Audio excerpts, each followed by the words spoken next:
How long have you got? 5 hours? So I'll just switch it off. Switch it off when I tell you. Yeah? Okay, inshallah. Ahsan, thank you so much. Thank you so much.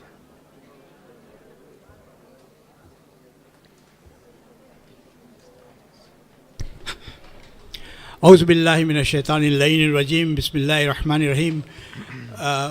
Maulana Sahib, Sheikh Ali, Chairman of EHM Raza, by Virji, my elders, brothers and sisters, Salamun Alaikum.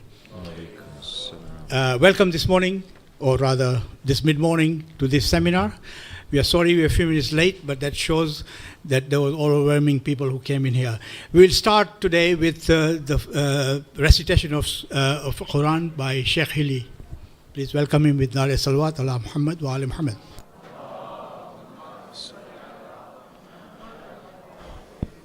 أعوذ بالله السميع العليم من الشيطان اللعين الرجيم بسم الله الرحمن الرحيم يا أيها الناس اتقوا ربكم إن زلزلة الساعة شيء عظيم يوم ترونها تذهل كل مرضعة عما أرضعت وتضع كل ذات حمل حملها وترى الناس سكارى وما هم بسكارى ولكن عذاب الله شديد ومن الناس من يجادل في الله بغير علم ويتبع كل شيطان مريد كتب عليه أنه من تولاه فأنه يضله ويهديه إلى عذاب السعير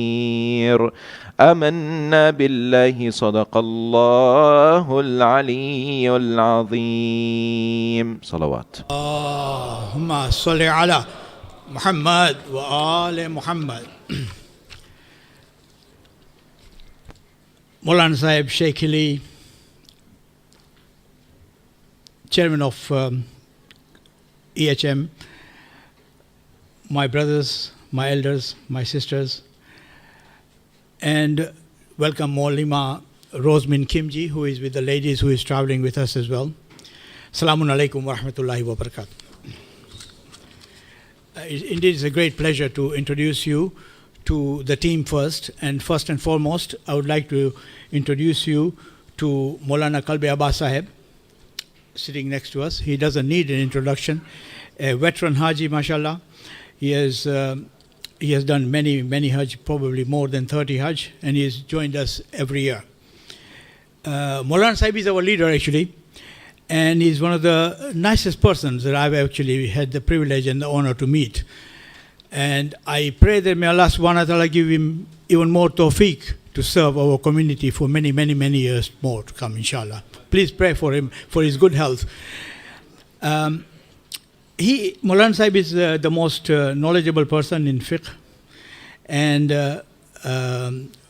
very conversant with the Hajj Masail, etc. And for our Urdu speaking Hujjaj, you can always contact Maulana Sahib. Maulana Sahib delivers some superb lectures, not only in Mecca and Medina, and especially in Medina. Some of his majalis are superb. He does a lot of research, so I would request all of you to attend in great numbers when you are in those places. Maulana Sahib.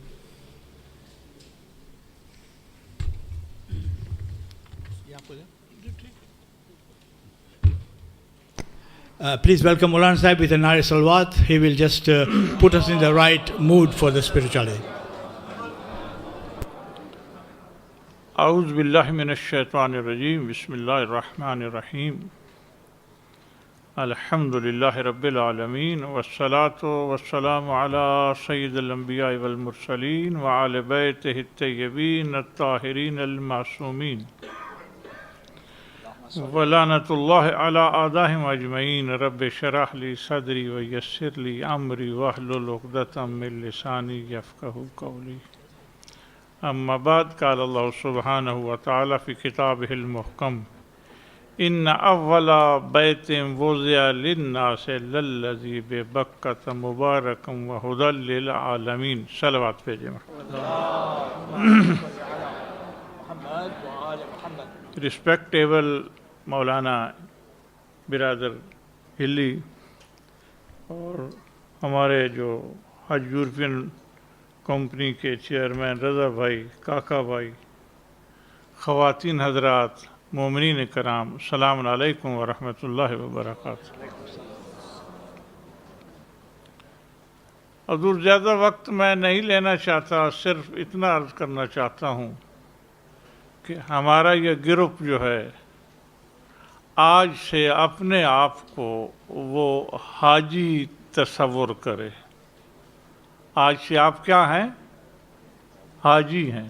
بھئی ابھی حج کیا نہیں تو حاجی کیسے ہیں؟ جی نہیں، امام جعفر صادق علیہ السلام فرماتے ہیں نیت المومن افضل من عملہ. انٹینشن آف مومن جو ہے، مومن کی جو نیت ہے وہ اس کے عمل سے بہتر ہے. آپ نے نیت کر لی ہے کہ ہم حج پر جا رہے ہیں تو یوں سمجھیں کہ آپ ہاف حاجی تو ہو گئے ہیں، اور جب واپس لوٹیں گے تو پھر کمپلیٹ حاجی ہوں گے. جی جی جی. اب اس کے بعد حضور ہم نے وہاں کرنا کیا ہے، کیوں جا رہے ہیں، اس پر تھوڑی سی ڈسکس اور دعائیہ کلمات. ہم وہاں واجب کام کرنے جا رہے ہیں. کچھ ایسے ہیں جو مستحب حج کے لیے جا رہے ہیں، کچھ نیابتاً جا رہے ہیں، لیکن موسٹلی زیادہ جو ہیں لوگ وہ واجب حج کے لیے جا رہے ہیں. اب چاہے واجب حج ہو، چاہے مستحب حج ہو، چاہے نیابتاً ہو، تو حضور وہ حج ہے. تو اس کے لیے ایک مائنڈ بنانا ہے ہم نے کہ ہم نے جب یہاں سے چلنا ہے تو ہم نے کیا ہونا ہے، وہاں کیا کرنا ہے، جب واپس آنا ہے تو کیا کرنا ہے. ڈیٹیل حج کی وہ مولانا ہلی آپ کو بتائیں گے، لیکن میں یہ عرض کرنا چاہتا ہوں کہ آپ نے وہاں کیا کرنا ہے. جھگڑا کرنا ہے، آرگومنٹ کرنی ہے؟ نہیں. فرسٹ صبر. کیا کرنا ہے؟ پیشنٹ، صبر. سمجھیے بات. اگر صبر نہیں ہے تو حج نہیں ہے. کبھی پانی کی شارٹیج ہوگی، نہیں ہوگی، ایسے میں بول رہا ہوں. جی جی جی جی ٹھیک ہے نا جی. ہاں. کبھی چاہے کم ملے گی، جی جی نہیں ملے گی. سمجھیے بات. اور اس میں شوگر کم ہوگی، نہیں سب چیزیں ملے گی، لیکن پیشنٹ صبر ضروری ہے. جی. اس کے بعد حضور دوسرا کام آپ نے کیا کرنا ہے وہاں، سیکنڈ، وہ ذکر. ہم پھنس جائیں گے مدینہ منورہ، تو مدینہ منورہ میں ہمیں ذکر کرنا چاہیے. پیغمبر کی بارگاہ میں، جناب سیدہ کی بارگاہ میں، ائمہ کی بارگاہ میں. اور آپ لوگ کتنے خوش قسمت ہیں کہ خدا نے آپ کو توفیق دی ہے. توفیق کے میننگ ہے پاور دی ہے حج پر جانے کے لیے. جی جی. اس میں خدا نے آپ کو ہیلتھ بھی دی ہے، اب ویزا بھی مل جائے گا، اس کے بعد منی بھی ہے، یہ ہے وہ ہے، ساری چیزیں. تو حضور دوسری چیز کیا ہے؟ فرسٹ ہے صبر. دوسری چیز کیا ہے؟ ذکر. تو ہمیں ذکر میں مصروف رہنا ہے. اور تھرڈ چیز کیا ہے حضور؟ ایک دوسرے کی رسپیکٹ، کہ جو روم میں ہے، جو باہر ہے، جو آگے ہے، جو پیچھے ہے، سب کی رسپیکٹ. جی جی جی جی. رسپیکٹ واجب ہے. تیسرا، قرآن نے بھی کہا ہے کہ 3 چیزیں حاجی میں نہیں ہونی چاہیے. جی جی. رفث، فسوق، جدال. تو ان کی ڈیٹیل بھی مولانا آپ کو بتائیں گے. تو حضور رہا یہ ہے کہ یہ سب چیزیں اگر ہم میں ہوں گی تو ہم حاجی نہیں ہیں. سب سے پہلے میں نے عرض کیا کہ صبر، سیکنڈ ذکر، چوتھی چیز حلم. حلم مومن کے لیے ویسے بھی ضروری ہے، اور حلم کے میننگ ہے بیلنس رکھنا ہر منزل پر. تو اس میں واجب ہے کہ دوسرے کی رسپیکٹ ہو، تکبر نہ ہو ذہن میں.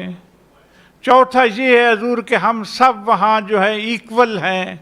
وہاں کوئی مولانا نہیں، کوئی نان مولانا نہیں، سب حاجی ہیں. ہمیں کیا ٹائٹل ملے گا وہاں؟ حاجی. تو حاجی سب برابر ہیں، لیڈیز جینٹ سب برابر ہیں، کوئی بڑا نہیں کوئی چھوٹا نہیں. کوئی نیچے بیٹھا ہے تو یہ نہ سمجھے کہ میں چھوٹا ہو گیا ہوں، کوئی اونچا جگہ بیٹھا ہے تو یہ نہ سمجھے میں بڑا ہو گیا ہوں. نہیں حضور، جب یہ چیز آ گئی تو حج باطل ہو جائے گا. فسوق کے میننگ یہی کہے گئے ہیں کہ تکبر دل میں نہ آئے، جھگڑا نہ کیا جائے، کسی سے آگے نہ بڑھا جائے، سب کو برابر سمجھا جائے، اور انٹینشن جو ہماری وہ ایک ہو. الحمدللہ یہی 2-4 باتیں تھی حضور جو میں نے آپ کی خدمت میں عرض کی ہے، اور اسی پر بات کو اور کوشش کرنی چاہیے. پھر یہ بھی یاد رکھیں کہ عمل کرنا ایزی ہے، عمل کرنا ایزی ہے، لیکن عمل کو بچا کے رکھنا وہ ڈیفیکلٹی ہے. یہ یاد رکھو.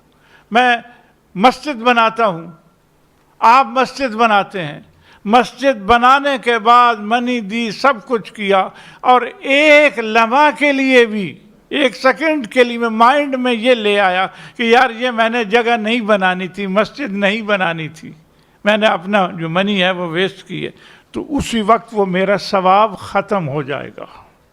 تو اس لیے حضور عمل کرنا بھی ایزی ہے، لیکن عمل کو بچا کے رکھنا یہ ڈیفیکلٹ ہے. تو اب آپ کی نگاہ میں سب سے پہلے یہ ہونا چاہیے کہ ہمیں ایک عمل ایکشن مل جا رہے ہیں. اور حج کچھ بھی نہیں ہے برادران ایمان، جتنی دعائیں پڑھیں، حج فقط ایکشن ہے. حج میں ایک ہی چیز پڑھنا، 1 مرتبہ واجب ہے تلبیہ، فقط 1 مرتبہ. یہ مولانا سے پوچھ لینا اور علماء سے بھی پوچھ لینا. بار بار پڑھنا بھی واجب نہیں، 1 مرتبہ تلبیہ کہنا واجب ہے، بس یہ دعا واجب ہے. اس کو جتنا پورا قرآن پڑھ لیں آپ وہاں، لیکن واجب نہیں ہے. سمجھیے بات ہے، تلبیہ فقط واجب. اس کے بعد جتنا بھی ہے ایکشن ہے، تو ایکشن کو بچا کے رکھنا ہے حضور. کسی کو چوٹ نہ آئے، کسی کو برا بھلا نہ کہیں، کسی تو معلوم ہے. پھر رہا یہ کہ جو لیڈران ہمارے ہیں حضور، ان کے کنٹرول میں کوئی چیز نہیں. یہ میں مینشن کر دوں کہ حضور بس لیٹ آ رہی ہے، ابھی کیوں آئی ہے بھائی؟ پریزیڈنٹ سے پوچھو جی، آپ ہمیں حج پر لے کے آئے ہیں جی، اب بس کیوں نہیں time per I?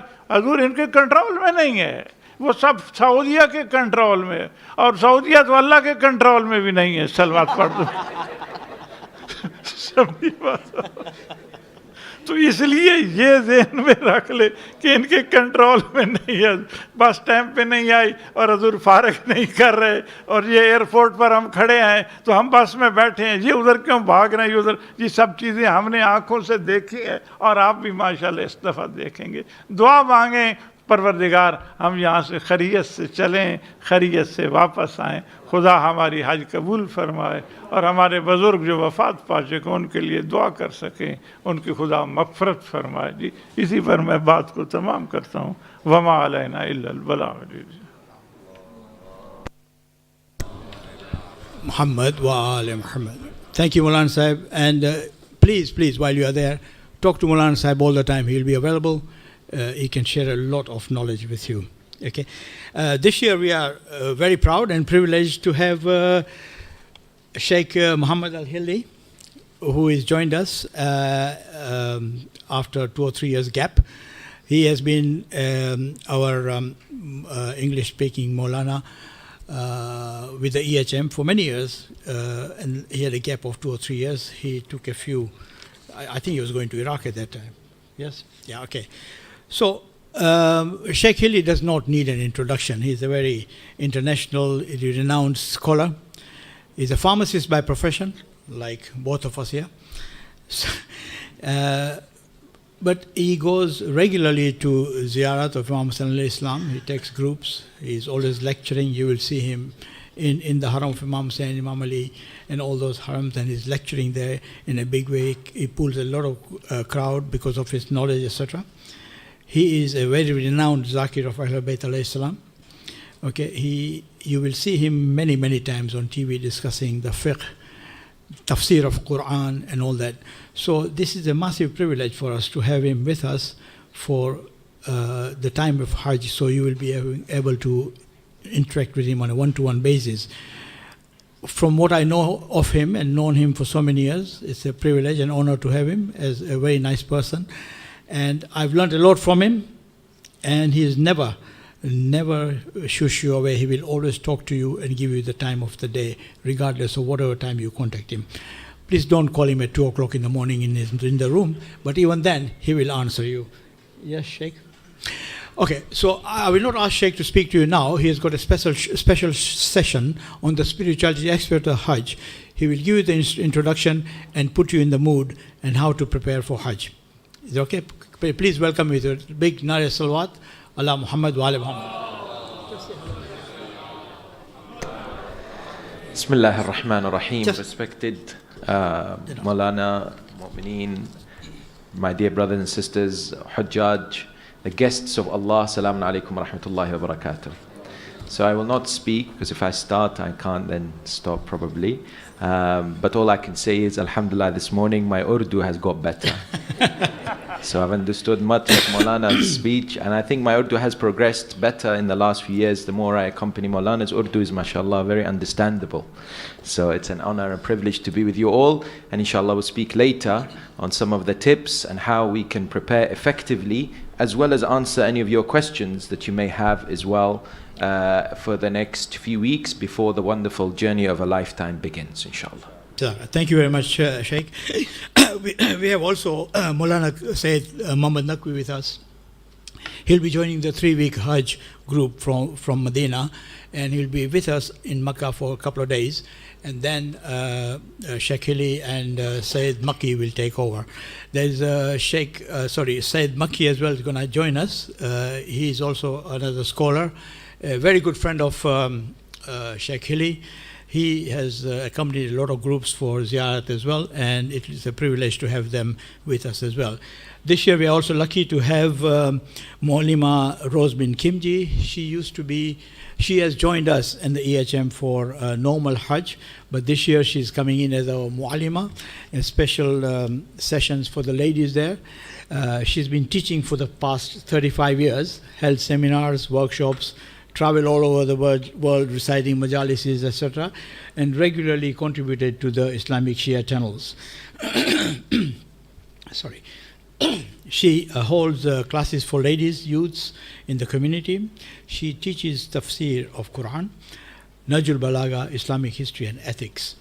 So for some of the Hajj Masails relating to the ladies, of course, you can directly talk to the Maulana and Sheikh Hilli, but Sister Rosamond will also be available. Some people have asked us before in the past years for the ladies, for the rules, etc., for ihram for the ladies. She'll be available for you to talk to her for your ihram requirements for the ladies especially. Okay, so loud salawat for Sister Rosamond Kimji.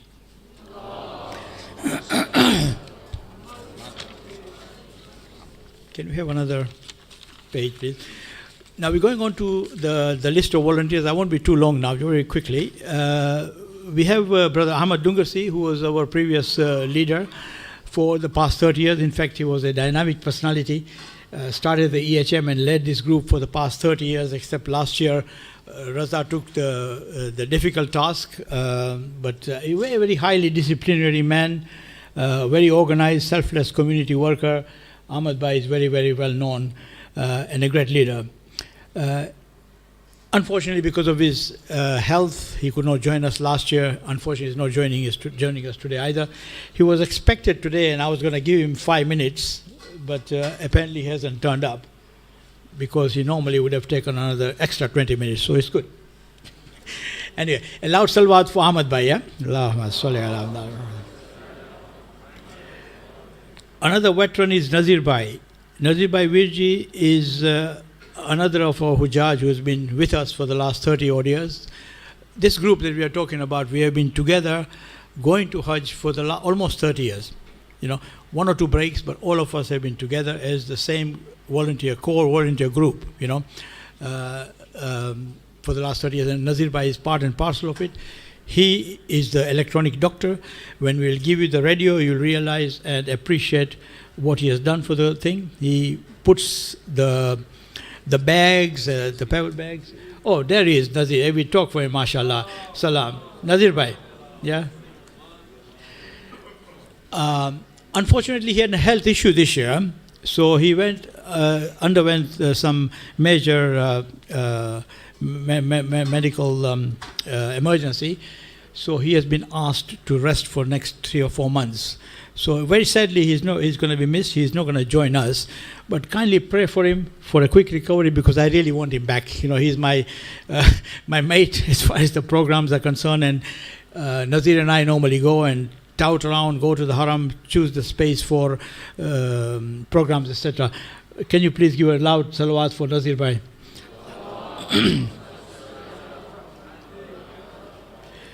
Another volunteer is Mohsin Bhai Jafar. Is he here, Mohsin? No. Okay, Mohsin Jafar, again, volunteer for more than 20 years with us, mainly taking care of the housekeeping and catering, etc. A very hard-working man. Okay, and his son as well, Muzammil, who will joining us. Again, same thing, logistics, housekeeping, and things like that. He's got his younger brother here as well, Muhammad Abbas Jafar. Yeah, he's also again in logistics, housekeeping. There is Abbas Jafar. Say salam, Abbas.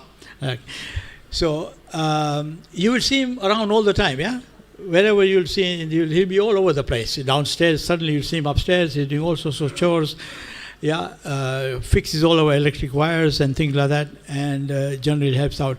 Actually, he's one of the gang members who goes early from Medina, yeah, to Mecca to set up the hotel for us. So when we are there, yeah, all our bags, etc., are in our room. It's a fantastic. They actually sacrifice 2 days of their stay in Medina just to facilitate the Hujjaj. Okay, then there is Muhammad Tijani in the administration. You saw them in the back there. Muhammad Salam, yeah. Then there is, of course, Dr. Jiba, who is not here, is part of the medical team and the vice president of the Council of European Jamaats. There is Dr. Akil Nur Muhammad, who is in Dubai, and he is part of the medical team. Unfortunately, he can't join us this year either. Dr. Munir Datu, the president of London Jamaat, he might be around here, too busy. Yeah, he's there. Yeah, Munir Datu. He may not join us again this year because he's got far bigger responsibility here this year. Then there is Dr. Mohammad Vas Khaki, who is the head of the medical mission here this year. Yeah, and extremely good-looking guy. He takes it after his father. Yeah, and that's me. Yeah, okay. Mohammad Kazim Ballu, who is in the administration there at the back there. There is, of course, Nasin Walji as well. Nasin, are you here? There. Mohammad Ballu, please. There's Nasim Walji, Mohammad Ballu there at the back. These are all real hard-working team in admin, and they do running around. I mean, Nasim just recently went with Raza to Saudi Arabia to sort out the hotel accommodation, etc. So, ladies and gentlemen, there's a lot of work going on behind the scenes, which you don't know. However, the Hajj preparation starts the moment we come back from Hajj.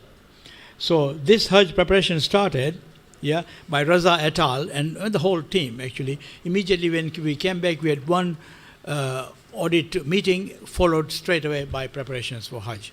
And may Allah give them tawfiq to carry on like that. Then Mustafa Daya, this is a young man there. Mustafa Daya, you must have heard from him, or he has been a pivotal volunteer this year. Administration, logistics, flights arrangements. He has really worked hard, and he keeps on working hard. Even 3 in the morning he sends me an email saying do this, that, the other.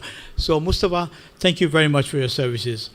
And yours truly, Kakaji, I'm a pharmacist, and I've been working with EHM for the last 30 years or so in the medical team as well as in the program administration. So that's me.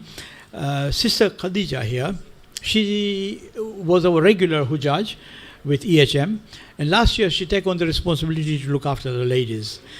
Sister Khadija, thank you very much for your hard work. She's the head of the volunteers. You got any problems, yeah, talk to Khadija. Anything going wrong in the ladies section, it is her fault. So yeah, so take it up with her. The Sister Tabassum Khaki, she's also a ladies volunteer, but she's not joining us this year. We have this year we have taken on 3 or 4 youngsters. Muhammad Panju, he's in administration and logistics, he's back there. He's been to Hajj for 3 years as just normal Hujjaj. This year he's taken the step to be a volunteer. To be a volunteer is something you sacrifice your time for the Hujjaj. Okay? And all the volunteers, by the way, are the same as all of us. We all pay exactly the same amount of money as you guys pay, same as the Hujjaj. Yeah? Our covenant is with Allah subhanahu wa ta'ala, same with these volunteers. So really and truly, when I talk about volunteers, we are really the same family. So you all are volunteers as well. You've got to help us so we can help you. Right? If there's any problems, you say, I'm going to complain about this. Who are you going to complain to? I'm the same as you. Okay? So if you find that this bag fell down because I did not pick it up correctly and say, I'm going to complain to Maulana Sahib. Maulana is our head of volunteers, maybe. Yeah? He's a Buzurg volunteer, but he's a volunteer. What he's going to do? He's the same as us. All of us are the same. So please, let's get the concept, like Maulana very aptly said, that we are all the same in Hajj, and that's how it applies. Okay, sorry to drag on about this. Then, of course, there is Hidayat Rasul, who has cut short his holidays to join us this time. Thank you, Hidayat. God bless you. There is a new guy called Muhammad Hassan, who is apparently an electronic wizard, who is also joining us. And these are all guys introduced to us by Dr. Akbar Mamdali from South. Then there is Muhammad Roshan Rafai, who is also joining us for administration and logic. And there are two very important personalities as well with us, who is Dr. Akbar Muhammad Ali, who is the president of the Council of European Jamaats. He's going to be joining us for the 2 short Hajj. And his very able wife, Mrs. Zinat Bai Muhammad Ali, a big ladies volunteer and a great help for the ladies. She may not be joining us today because of her family pressures. Is that correct? Sorry. Now, I've got to very quickly tell you and give the names of the admin team sitting there. See, they came at 8 o'clock in the morning, led by Mohammad Tijani, Ali Bandali, Muntazir Rajwani, Muhammad Jafar Rahmani, Hidayat Rasul, Riaz Laka, Munir Chandu, Muntazir Bimji, Roshan Rafai, Muhammad Panju, Muhammad Kazim Ballu, Muntazir Chandu. And there's a very big board here called Akbar Dungarsi. He really does work hard. Apart from taking this admin role, he will also be present at the airport to check you in as well. He doesn't come to Hajj every year, but he's always there. It's like doing Hajj himself. Okay, and I must thank the COEJ team who have been the backbone to our EHM. Siddiqa by Kareem, Sadaf by Jairaj, Alia by Barwani, and Fatma by Fatma Zahra. Can you please have a big, loud Nare Salawat for all these volunteers? Allah.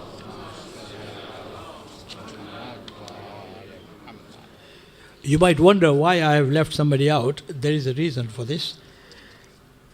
And that is Raza Bhai, our chairman.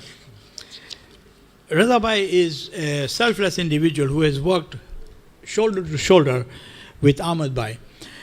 Ahmad Bhai used to call him Sipe Salar. Yeah, I remember in 1989, there was my first Hajj. Raza was a Hujjaj with me, and we were in Mina, and I asked Raza, Mari bag, can you please take my bag? He says, no way, I'm not touching your bag. Because in Mina, as you travel with you, those big shaitans are also traveling with you. And in Mina, there are 3 of them, right? And next year, when I went to Hajj, I saw him, he was on top of a lorry, offloading bags, etc. Things that changed. What a brilliant change. And ever since, we have never looked back. And he's taken on this thing. In Hajj, there is important thing is a card holder called Munazim card holder, without which you can't do Hajj. You have to be registered in Saudi Arabia. And for the past few years, he's been taking that responsibility. Yeah. So I don't want to speak too much of it, but I'll ask him to say a few words to welcome you all. Normally, Raza is still in Saudi Arabia this time, trying to get the barcodes, etc., organizing, and then it flies in 2 days before we are leaving for Hajj. Luckily this year, things have worked out better for him, so he has joined us for this seminar. Please welcome Raza Bhai with a loud Nare Salawat ala Muhammad. He can be loud sometimes, so you'll have to excuse him.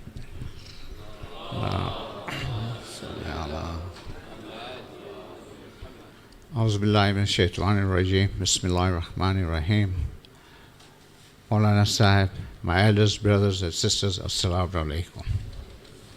First of all, I would like to thank you all to join the COEJ group to give us the opportunity to serve you all, and inshallah we'll do our best to serve you and make your journey comfortable. I'll just give you a little bit of background. First of all, myself, I was born in Tanzania, Mwanza, near Lake Victoria. And then in 1983, we came to, migrated to UK. And as Kaka GS said, I'm a pharmacist, and I got 2 pharmacies in Burton-on-Trent in West Midlands. It's not very far from Birmingham. And of course, I'm married with 3 children. And every year, I've been going for Hajj and Umrah. The voyage actually started by Ahmad Bhai Dungarsi. He used to go to Hajj before 1987 or long before that. And what he saw down there was disorganization of the total group. So many Hujjaj used to come from different places. They could not get the place to stay, and all those problems which were being faced by them. So he had a dream to establish a community and to help the community in a way that he could facilitate them with proper Hajj. So in 1987, I think he started the Hajj Mission. And in 1988, it became official as European Hajj Mission, which is now a subsidiary of Council of European Jamaat. And ever since then, he has been going for Hajj.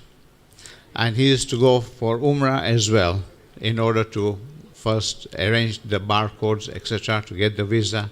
And with him used to be Fatma Bhai Dungarsi, his wife, as well. And going to a very conservative society, and it was a big problem, and Fatma Bhai was also getting tired every time to come for Umrah and to do all the Hajj work. And she had been accompanying us for about 30 years until Ahmad Bhai retired. With her was also Sakina Bhai, who is also retired now. She used to come and help Fatma Bhai to do the cooking and to look after the ladies' side.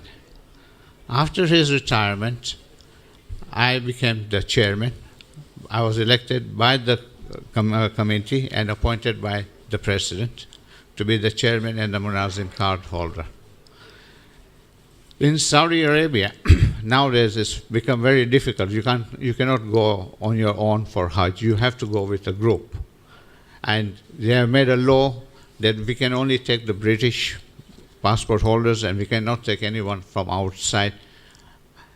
And therefore, this group consists mostly of all the British or who are the residents of UK.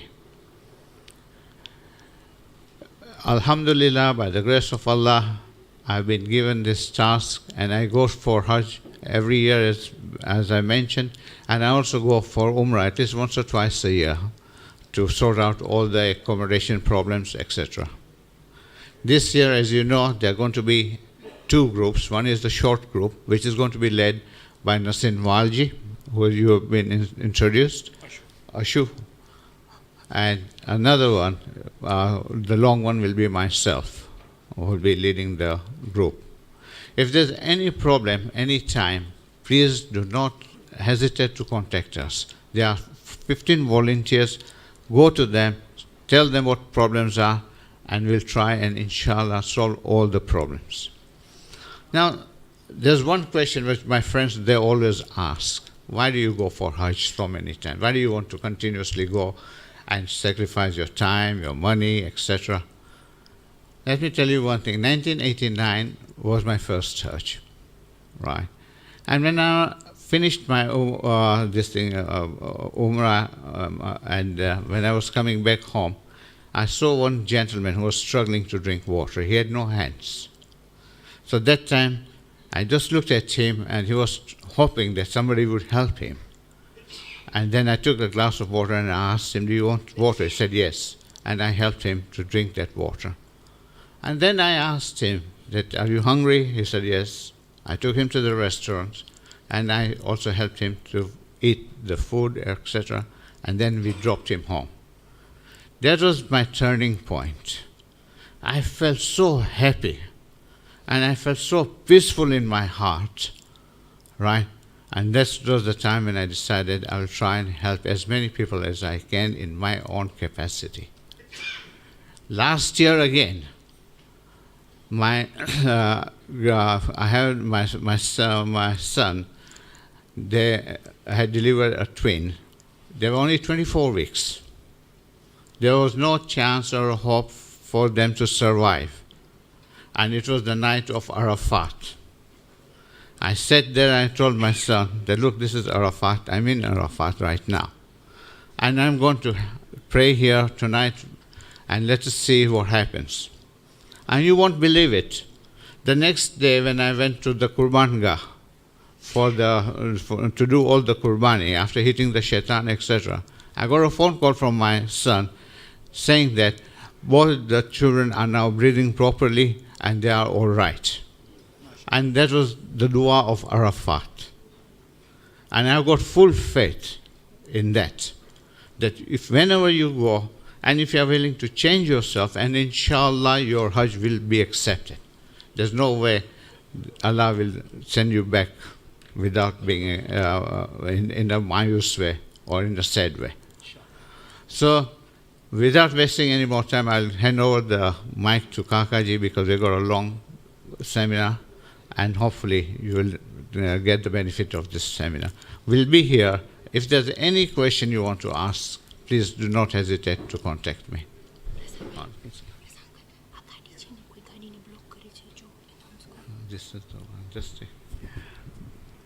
Thank you, Raza Bhai. There's one car. I think the number plate is NW. So M for mother, W64, B for boy, X for X-ray, G for George. Can you please remove it as soon as possible? You're blocking somebody, yeah? Somebody can't come out, so if you can just move it. Thank you.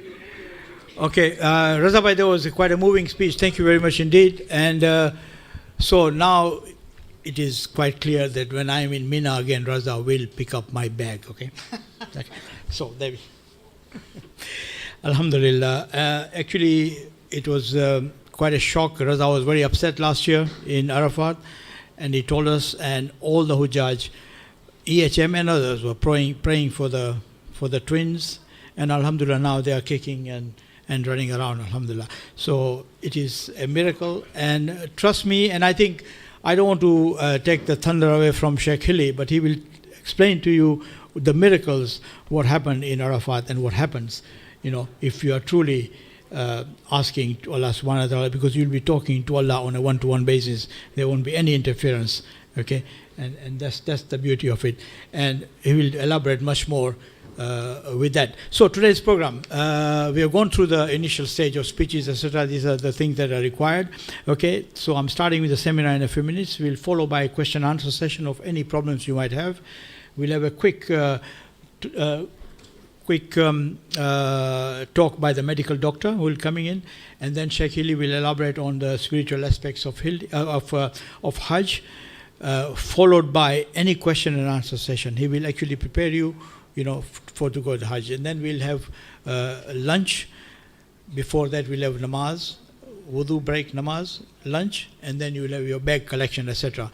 In between, I'll ask Nazir Bhai to give you the demonstration of what we give you as freebies, okay? So, there we go.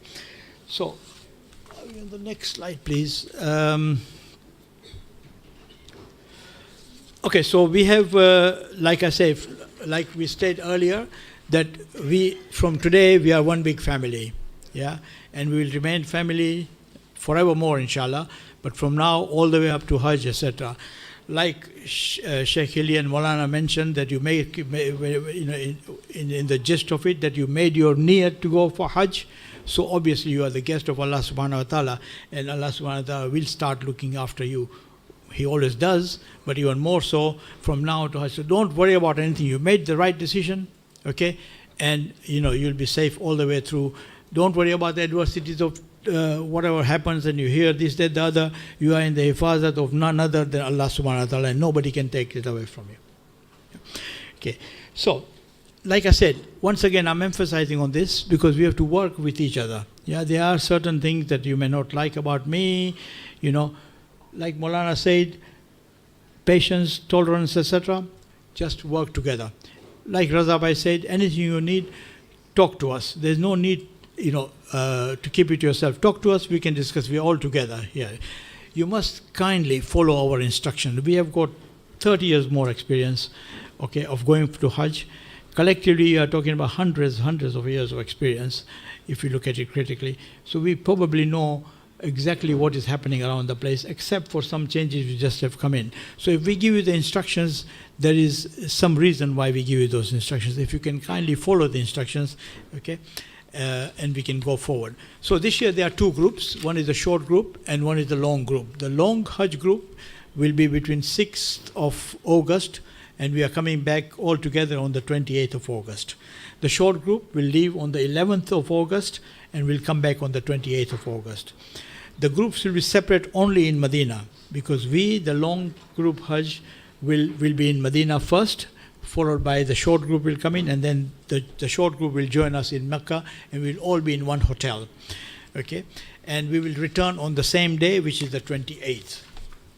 Okay? Now, flight details and logistics. So, if you look at it on the 5th, this is for the long Hajj now, on the 5th of August, yeah, the day before you are traveling, you make sure that your packing is complete. I'm telling you this from experience because you don't do last minute thing. Try to be organized and see your packing is done. Make sure that you have taken enough rest. Okay? You prepare yourself mentally, yeah, for this once in a lifetime journey. You know, I'm talking about myself. I should not be doing the last prescription before going there. You know, I should prepare myself to mentally prepare, you know, I'm going to meet my Lord there, basically. Take out sadaqah, and then go on to the EHM website and check what is the latest, yeah? So all the information will be on the EHM website. Any last minute changes, announcements will all be there, okay? Watch out your post because you'll be receiving quite a few letters from us until the last day, and there may be a special package that will also come to you, yeah, which is you should open just before that. Yeah. Okay. So, what do you do for the long Hajj? Details at the flight, yeah? Heathrow Airport, reporting, time to be announced because the flights are being finalized now. However, whatever the time we announce that the flight is, say for example the flight is at 12 o'clock, you have to be at the airport at 8 in the morning, 4 hours before the flight. Okay, you will see a massive queue. We have to check you all in. We are all in the group. You will have a special identity number which you should now memorize. Yeah, so for example, I'm number 8, so it's Kakaji number 8. Yeah, so everything, bus number 1, you'll be allocated bus numbers. You follow those buses, you'll be going into those buses all the way through Makkah, Medina, Mina, everywhere we are going, same buses. Okay, so that's the logistic way. You will arrive in Medina, time will be announced, and we will tell you at the airport as well. Okay, baggage allowance is around over 2 by 23 kilos. Yeah, but I propose you don't, you know, take a lot of stuff with you. I think you should take some bitings with you for the Cairo airport when we reach Cairo. Okay, and you know, bring your samosas, etc. Please don't bring any dokras. I don't like dokras. So carry some food that you can eat there. We'll all sit down and eat our food together. Okay. If there is a long wait, we still don't know. We're still working out the flights. It's unfortunate. We normally have the flight details, but this year has been slightly difficult. There's always a test. You know, last year and the last 2 or 3 years, Raza Bhai was never in the seminar. Could not make it because he was still in Medina, in Mecca. This year, the flights are being finalized. So there's always a testing time. So we have patience. So, like I said, travel light, and you will need the space when you're coming back. Yeah, to bring out all those khajurs, etc. Okay. From this bag. You can have 2 bags. Yes. So when they go, they carry only the bag of Yeah, that's coming there. Sure. I will indeed. Sure. Yeah. Thank you. Yeah. So you know, you carry your 2 bags. 2 bags here does not mean you buy a Samsonite from town because you are not allowed to take Samsonite with you. The bag that Nazir Bhai will give you demonstration in a minute, is the only bag you can take from here. In that bag, there will be a bag, the backpack, there is a ziyarat book, the green bag, musalla, the lot. We give you the whole thing that you need, okay? But when you're coming back from there, you can buy your bag and bring things like that. Don't forget to buy some kurtas for me, etc. It's not a problem. You can put them in the bag, yeah? So that you can do. But going from here, you will not be allowed to take any extra baggage, okay? You can take an extra stroller, but no other bags, yeah? I'll come to that later on. So, immediately we reach Medina, you'll be allocated with your rooms. For room allocation, please contact, if you want your friends to stay together, yeah. For the ladies, you can give your names to Khadija Bhai here and Zinat Bhai there, and then Mustafa will allocate you the room accordingly, yeah? Okay, fine. So in Makkah, we'll be in a hotel called Hotel Safara Al Huda, which is about 3 to 5 minutes from the Haram, literally just walking through there. No, this is Medina. So this is Medina. We'll be in Hotel Safara Al Huda, 3 to 5 minutes to the Haram. Okay, about 400-meter walk to the gate of the entrance of Haram, literally very close. Okay. But remember, this year it's going to be very hot. I mean, these guys have just come back, and you're talking about 45 to 48 degrees. Okay? So keep yourself hydrated. Pointless going at lunchtime to the Haram. Okay? You can quickly go and come back. Okay? But make sure that you sit in the shade, etc. You don't want to be getting a heat stroke. Once you get a heat stroke, it's going to be very difficult. You'll see a lot of people just outside the Haram, etc., being treated for heat stroke. Yeah, so keep hydrated as much as possible. There is Wi-Fi in the hotel. Yeah, there is Wi-Fi in the hotel. Yeah, of course, we try every year to get the Wi-Fi done. Every year we get the Wi-Fi. Sometimes because of just the crowd, we may not get the signal. So please don't come to us and say, look, you told me in the seminar that there will be Wi-Fi, and then you can't get a signal and you can't talk to your auntie or somebody. Please. Bear with us there. We are trying our best. For us, it makes no difference. We are going to pay we have paid for the Wi-Fi, so it will be there, inshallah. Take your mobile phones. Make sure they are unlocked so that you can put a SIM if you want to buy from there. There is a new regulations now to buy a SIM there. You need your passport, etc. The queue is horrendous for that. Yeah, but if you want a local SIM, Sheikh Hilly normally gets a SIM there, and he also does all his internet transactions there, and all his lectures he prepares from there for ensuing period. Yeah, he's quite a technocrat actually. Okay, so you can buy a local SIM if you want to. Okay, one more thing. I need your permission now. Again, a GDPR requirement that we want to make a WhatsApp group so that we can be sending you messages. Yeah. But I want confirmation that you don't have any objection for the EHM team, Mohammed Panju and Mohsin, to make the WhatsApp group. Any objections? If you got any objections that you don't want your telephone number on the WhatsApp group or the thing, please leave a note so you will be omitted. For those of you who have not given us the mobile number, kindly give us the mobile number so it's easy for us to give you the WhatsApp. Put you on the WhatsApp group. It's very useful. Last year, the first time we introduced it, and we could, I was able to send program details to them by lunchtime. Everybody knew what we were doing. So you can plan the whole day, and you can plan your ibadat and everything around it. So it's very useful, okay? So please, but because of the new GDPR requirement, I have got to seek your permission. The rooms there are in quadruple rooms. There is a full board in Medina, 3 to 4 star, nice food actually. Room allocations, like I said, Mustafa will do it for you, okay, and the timings of programs, etc. will be announced every time. So there will be normally outside ziyarats. We will first of all start with the ziyarat of Rasulullah, Fatima al-Zahra, Aimai Baki, and all the rest of the ziyarats. If we get a chance, we will probably be doing the outside ziyarats, which our chief will be in charge of all the ziyarats, okay? On the first night, as we get to Medina, okay, we will have a tour of Medina.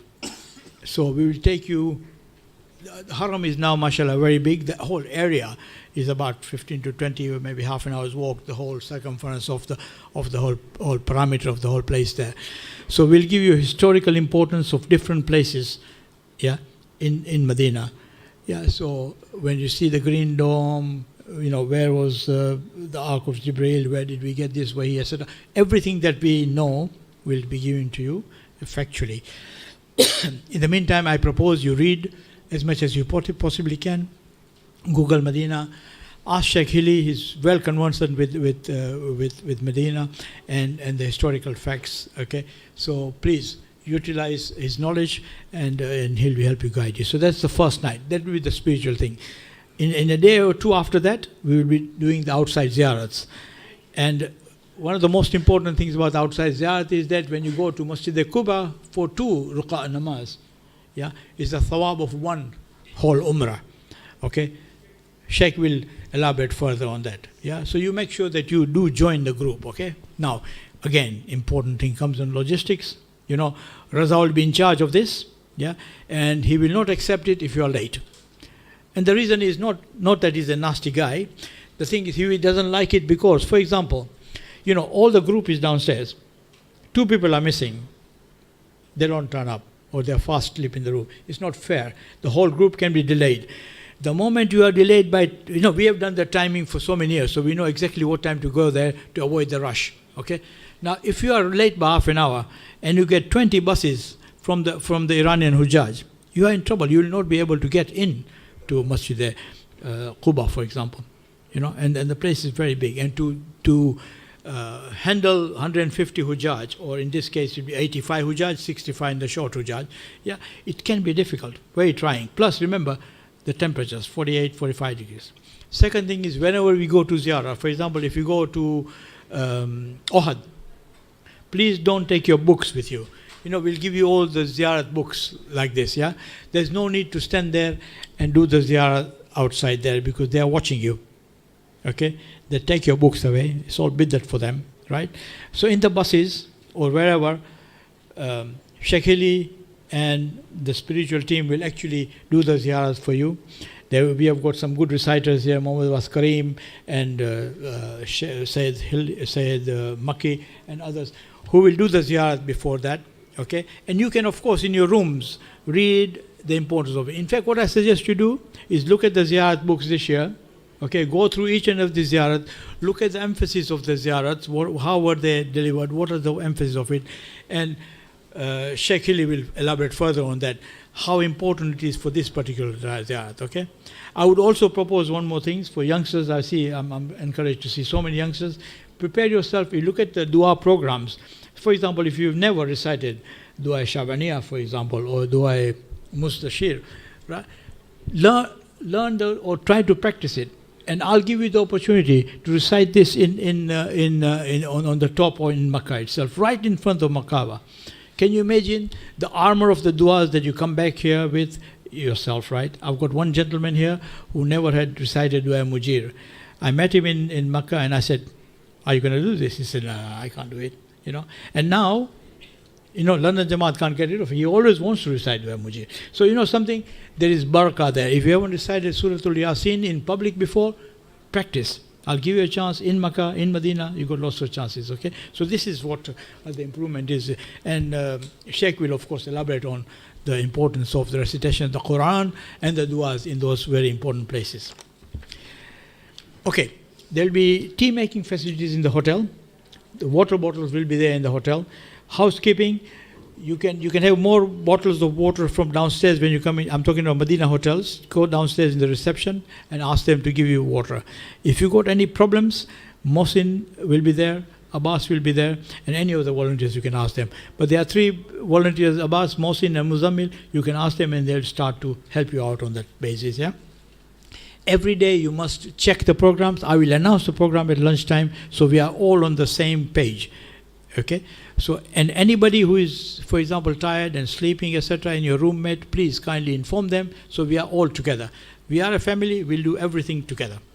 For the ladies, there will be special timings to go into the haram in Medina. Okay, I spoke to Rosmin Bhai and Ahmed Bhai, please. I spoke to Rosmin Bhai and she's going to look at the thing. Ahmed Bhai, please. A loud salawat for Ahmed Bhai Dungarsi, our veteran Hajj.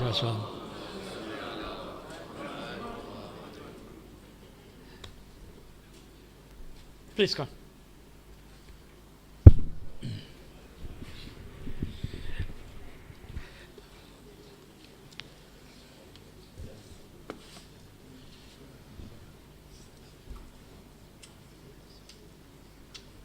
Check, please come. There you go. Right.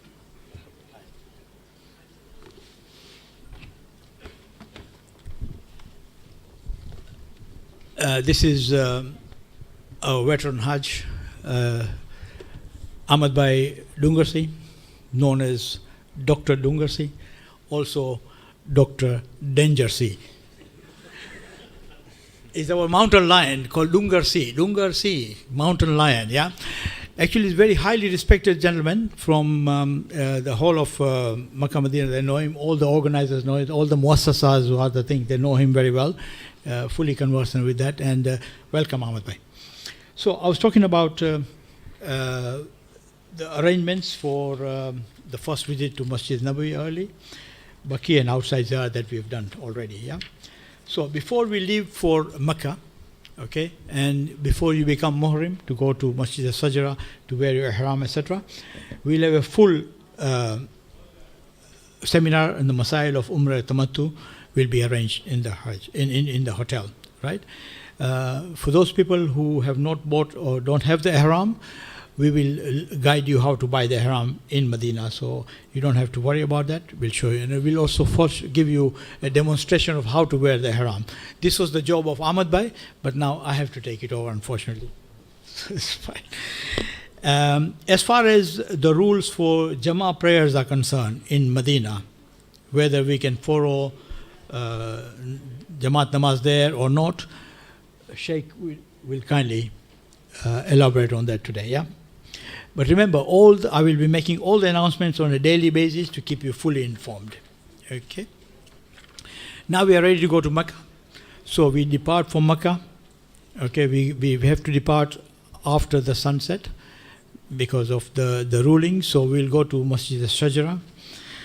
You will be expected, and we'll give you full instructions to have done your niyat and the ghusl, ihram, and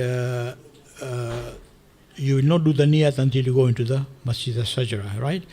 We'll give you the niyat, the 5 niyats that you have to do in each of the rooms or each of the floor as appropriate, so you will be led. Like I said, all the details will be provided to you. Once we reach Masjid al-Sajra, you'll be there. You'll be there in Masjid al-Sajra, we'll do niyat together, we'll do talbiyah, and then you'll be muhrim. As you are muhrim, there'll be 25 things haram on you, yeah, which at the seminar will be explained to you thoroughly, okay? That's when you have to stop chit-chat, private chat, nothing like that. Serious journey starts. You are muhrim, you know, and you have to take your journey seriously, okay? Zikr of Allah subhanahu wa ta'ala all the time, and everything that you do there, forget your little differences, petty differences. We're all together, like I said, you will see everybody in the same dress as you are. Okay, so we'll depart immediately after Maghribain namaz, okay, in a closed air condition. But we'll arrive in Mecca in the early hours of the morning, depending on checkpoint Charlie, which is a place where they check the Hujjaj, etc. Generally, in the last few years, we haven't had any problems, but you never know, okay. And then you'll rest for a while. The volunteers will determine a time when we can go for your first Umrah. Okay. Now, as the precedence has been set by Ahmad Bhai, and we've been following the same thing, we allocate a volunteer to say 10 of you or 5 of you, or, you know, 4, so that for all of you are guided how to do your first tawaf. Okay. We will show you the route from the hotel to the haram, okay, so that you don't get lost, and then you'll be in a group. Once you are there, we'll show you how to do the tawaf, the first tawaf, your niyat, etc. We'll do. Everywhere we'll show you and do niyat with you, okay, and then we'll show you a place where we can meet. For example, 10 people to go there in doing tawaf, you'll definitely get lost, okay, or separated. So we'll tell you, okay, meet on gate number 1 or gate number whatever it is. So the head of the volunteers who is taking you there, he will tell you, meet me at gate number 1, Gate Abdul Aziz, for example, right? And we meet there, we have Zamzam, and then we go from there to Sa'i. Okay, so then you stay with the volunteer, follow the instructions thoroughly. Suddenly you say, okay, for example, if you are with Raza, okay, and you suddenly see me, Kakaji there, okay, so okay, Kakaji, I've finished, so can I join you? Don't do that. And I will not take you on, and Raza will not take you on, because, you know, you distort the group. So you follow the group, okay? We do tawaf, we do sa'i, okay? So tawaf and then namaz and the sa'i, okay, and then we come back to the hotel, okay. So when we come to the hotel, so if you're lost, we have got a band. You'll be carrying that with a telephone number. So what used to happen before, there was 2 telephone numbers on that band, yeah. So people used to ring one number which never worked, and there was Raza's number, right? Ahmad's number was always working, yeah.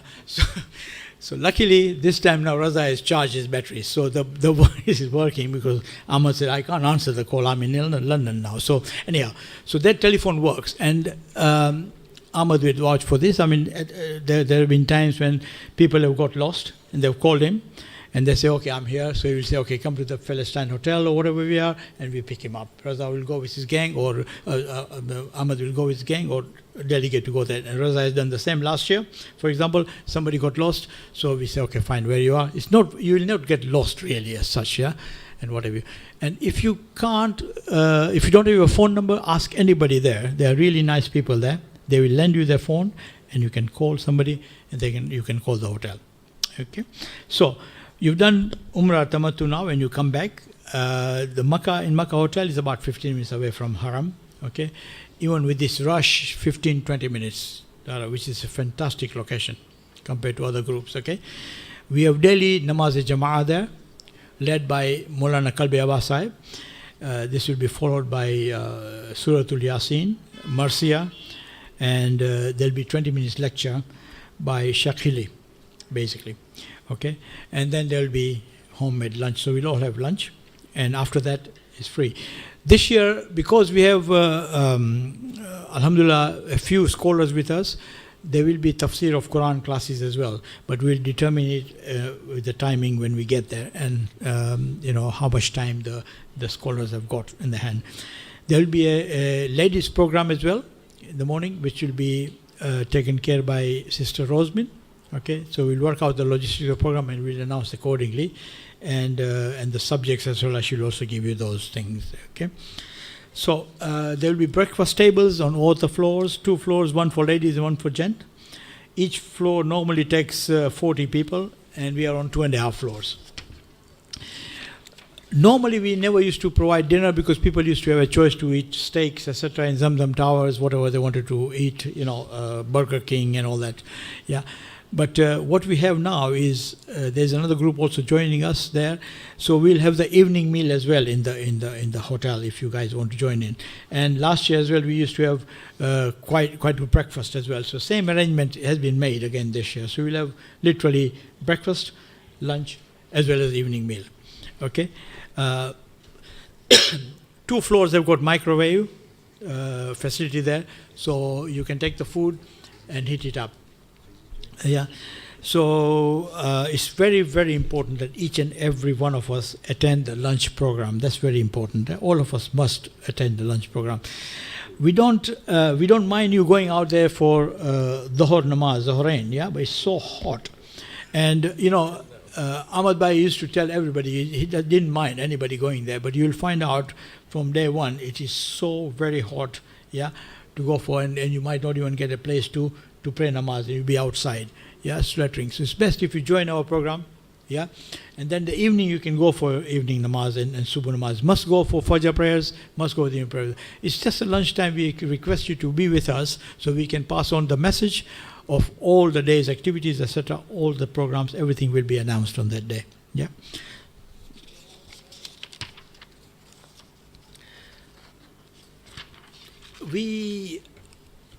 In the past, people have asked us that they want to do some niyaz for the marhumeens, etc. Again, we never have ever touted for money. Okay, so if you got your marhumeens and you want to say Suratul Fatiha for them, okay, just give us a list every day and we shall do that. We'll give you that thing, yeah. Every day we do lunchtime. We have a list of all the marhumeens and we do the, recite Surah Al-Fatiha for them. Those people who wish to give money for Niyaz, Sabil, and Sabil as well. Sabil, we do Sabil in Arafat. So if you want to do that, please contact Raza Bhai. Normally Nazir and Ahmad Bhai and Raza do it. So now we'll do it. Raza, Nazir is not joining us today. And maybe you can contact me as well and Raza Bhai, and we'll sort you out, okay? But if you can kindly give me the list of the names that you want me to announce at lunchtime, and please write with your hands so that I don't make any mistakes in the names.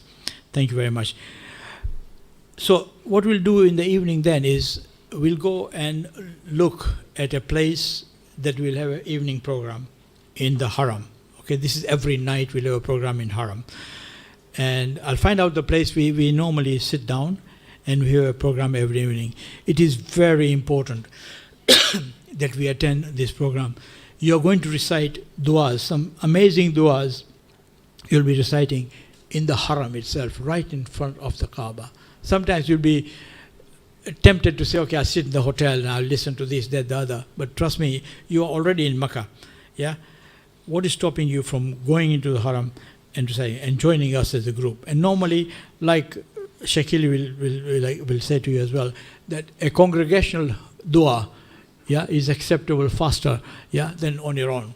So please join us for the dua program. We'll have a 10-minute lecture, amazing lecture by Maulana Kalbi Abbas Sahib. You know, he does this 10-minute lecture in Urdu, tremendous lectures. He does a lot of research on that, fantastic lectures. You'll really enjoy that.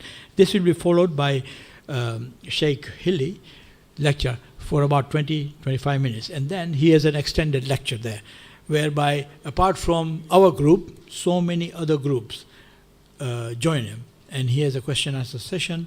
You know, you'll see him sitting on his special chair there, and a lot of people will be talking to him. So this has been happening. Whether or not the authorities tell him to go away, shush away, happened before, we'll see, inshallah not. You pray for him because he does part a lot of knowledge away. Yeah? And so that's that. Okay. So what do you do in Makkah? All those things, the spiritual aspect will be discussed to you. But for example, read the Quran. You start reciting the Quran from now onwards. You had a chance in the month of Ramadan to do it. Yeah. Read the Quran. Pray Salatul Layl in the Haram if you can. Okay. Salat Gufayla as well. Do your Qadha Namaz.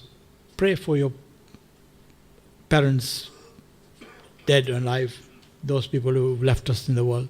Yeah, this kind of thing. Marhumeens, Suratul Baqarah on Mount Safa, Dua Kumail on Mount Marwa. Okay, just sit there and look at the Kaaba. There'll be so many hasanats that you will get. And Shakili will elaborate on that even further, not only today, but also when he's in Makkah. Okay?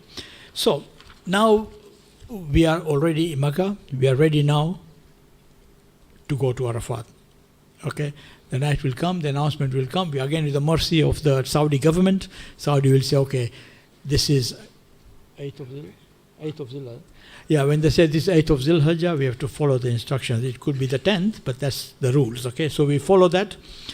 And same as like Ahmad Bhai used to get the information 1 or 2 before, Raza will have the information 1 or 2 days before, so we'll be able to prepare you. Night before we go to Arafat, maybe in the afternoon, not that, one day before. It is 30? Okay, so with some information here, the latest information is Zilqa'dah has already been declared for 30 days this year, okay? I don't know what happened to the moon, but that's happened. Okay. So we'll have a full seminar to go to Arafat. Very important seminar. Each and every one of us should attend this seminar. You'll have the full masail of Arafat and what you carry, logistics. If you get lost in Mina, what do you do? You know, how much money you should carry. You know, we'll give you pebble bags. We'll tell you what sort of slippers you should wear. You know, everything will be, information will be given to you, okay? I'm not going to elaborate on this because you'll forget, okay? But full seminar, whole afternoon will be dedicated to that, Okay, and we will actually also serve you tea on that afternoon, so that's a bonus. So all these things will be discussed on that Arafat day, and then we are ready to leave for Arafat. Okay, now this is very important. If we tell you, please come down and go into the common room, please follow our instructions. Now it's very difficult when you got your backpack and whatever to wait. But when the bus comes, yeah, we are shush, we go. Yeah, and if you are not there, you miss it. Yeah, so there is, wisdom to our madness sometimes when you give it time and you are there waiting half an hour. And sometimes you're telling them 1 hour, nothing has happened. Honestly, not our fault. Okay, our volunteers go to pick up the buses long time ago. Ahmad Bhai, when he used to be there, he's sitting there, we are all sweating in the room and he's running around. Yeah, he hasn't slept for so many nights. Yeah, Raza is doing the same now. Yeah, so Raza is doing the same, he's running around, getting the volunteers, get the buses, okay, and we go to Arafat. We reach Arafat, but before we reach Arafat that night, before we used to do was, in the night of Arafat, we used to do the majalis of Muslim al-Islam, but now we'll be doing it in the hotel. We'll give you a quick meal and we go to Arafat. If you are early, you can spend the night on Ibadat, etc. Okay, have a good rest. Okay, and then Dua Arafat is being recited together. We are in a camp which is the Europa camp this year. Yeah, Europa camp, and so it's okay, it's reasonable. Okay, the first time we are going there. Last year we went with the Iran camp. Previously we used to be in a separate private camps. So there will be facilities and all the program will be done for you, including your lunch, etc., will be taken care of. Okay, as soon as evening comes, you are ready. We tell you, please get ready. Within half an hour we are leaving. We leave for Muzdalifah. Yeah, we go to Muzdalifah. We recite Maghrib Isha Namaz. This is the one time when ourselves and our brothers as well recite Maghrib Isha together. Okay, so we recite Maghrib Isha and we pick up the pebbles. The ladies and the group, the logistics, Raza will be in charge, who will be taking the ladies, etc., to Mina, where our camp is, after they picked up the pebble from there. Yeah, the full logistics will be discussed. Men, youngsters, will be staying one night in Muzdalifah, okay, until the morning, Subuh. After Subuh starting immediately that, we will leave, okay. We'll probably be staying near the border of Mina, and then we'll walk from Muzdalifah to Mina to our camps, okay. Once we reach Mina, we'll be in our tent, which has been allocated to us, okay, and then we'll go and hit the Jamarats. We have to hit the big Jamarat on the first day. The ladies probably have done it at night. Okay, I'm saying probably because all the logistics will be when we are in the place. Okay, so and then the gents go and hit the Jamarats. We come back and we are waiting now for Qurbani. Yeah, so Qurbani is done. They give us a phone call. Okay, and then the ladies do their, they can be out of their haram and do their ghusl. Same with the gents, etc. Once the Qurbani is done, and we are staying there. And then the rest of the logistics,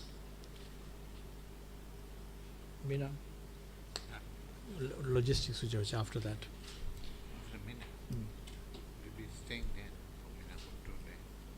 Are we going to go for the tawaf or not?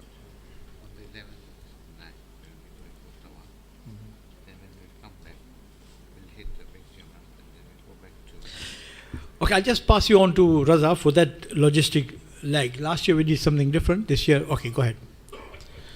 Well, we are going to spend 2 whole days in Mina. That is the night of 10th and 11th, and then 11th night we'll go to Makkah, where we'll do all our tawaf and everything, ziyarat, and in the morning the buses will come, and these buses will then again take us back to Mina, and we will wait till about 11 o'clock in the bus itself, because then we have to walk into the Mina. So by the time when we reach Mina, it will be about 11:30. We'll go and hit all our Jamarats, and by the time when we finish hitting the Jamarat, it will be the time for Dhuhr, So as soon as the Zohar Azan comes, we come back again into our bus and we are back to Makkah. Thank you for that. But if it's confusing, we'll actually at the time there we'll give you more information so you know what we are doing. I'm just giving you the general gist here at the moment. Okay. The first night in Mina, when we've already done your halak, by the way, yeah. And for men it's halak, no taksir. Okay.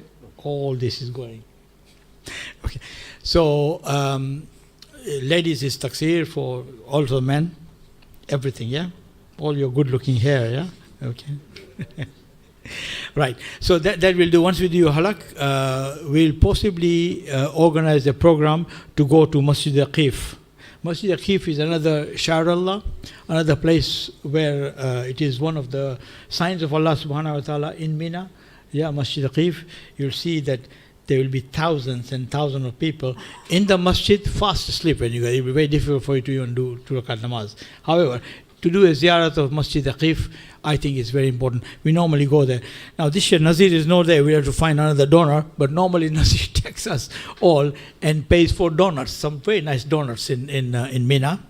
So we'll find out. Somebody else might be kind enough to, yeah, possibly yes. So we'll see how it goes. So Masjid Aqif trip, okay.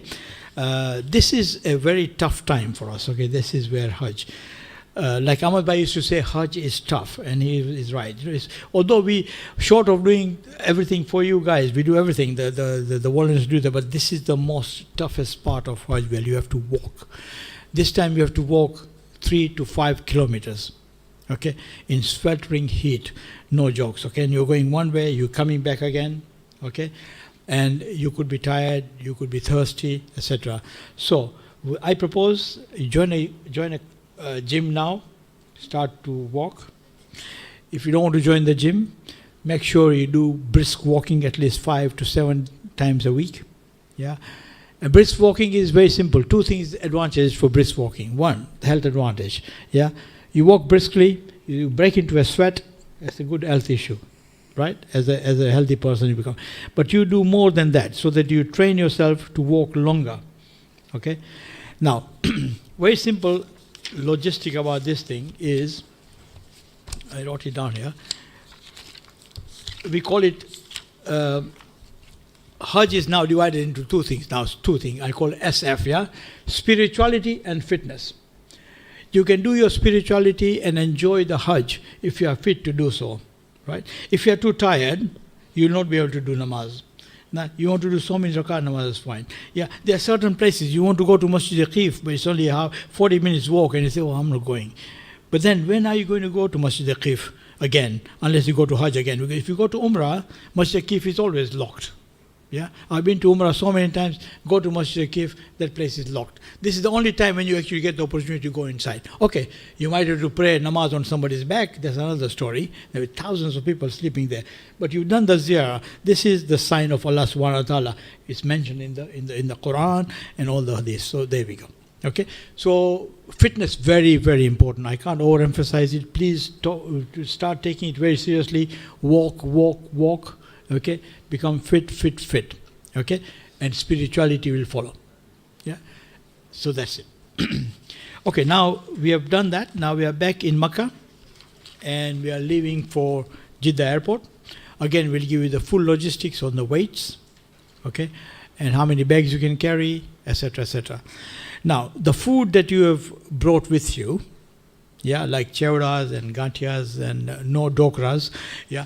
So those foods, you must bring it out and put it on the desks there, where there's the breakfast bars, tables rather, in the ladies and gents.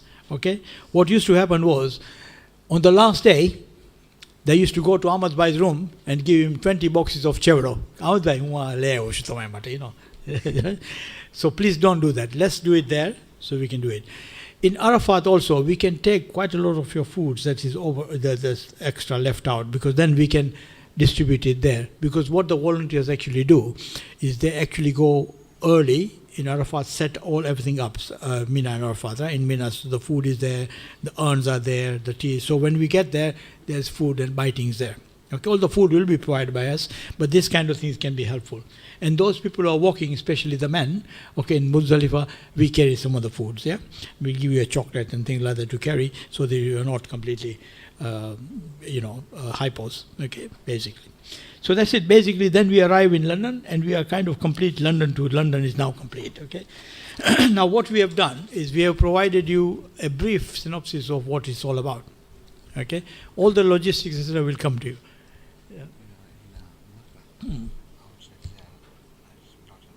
Yeah. Okay, this year, unfortunately, Raza Bhai has just come back from Makkah, that outside ziyarats are not allowed. They've banned it now, So before we used to go very quickly in the coach, and we would go to, the Mount Hira and all that sort of thing, and, where is it?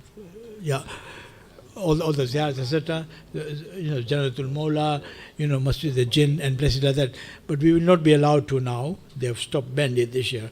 It might change. If it changes, then Raza will take care of that, okay? Now, we will give you some goodies.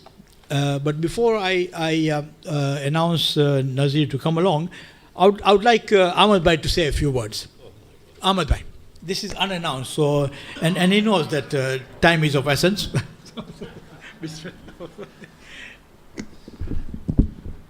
Bismillahir Rahmanir Rahim.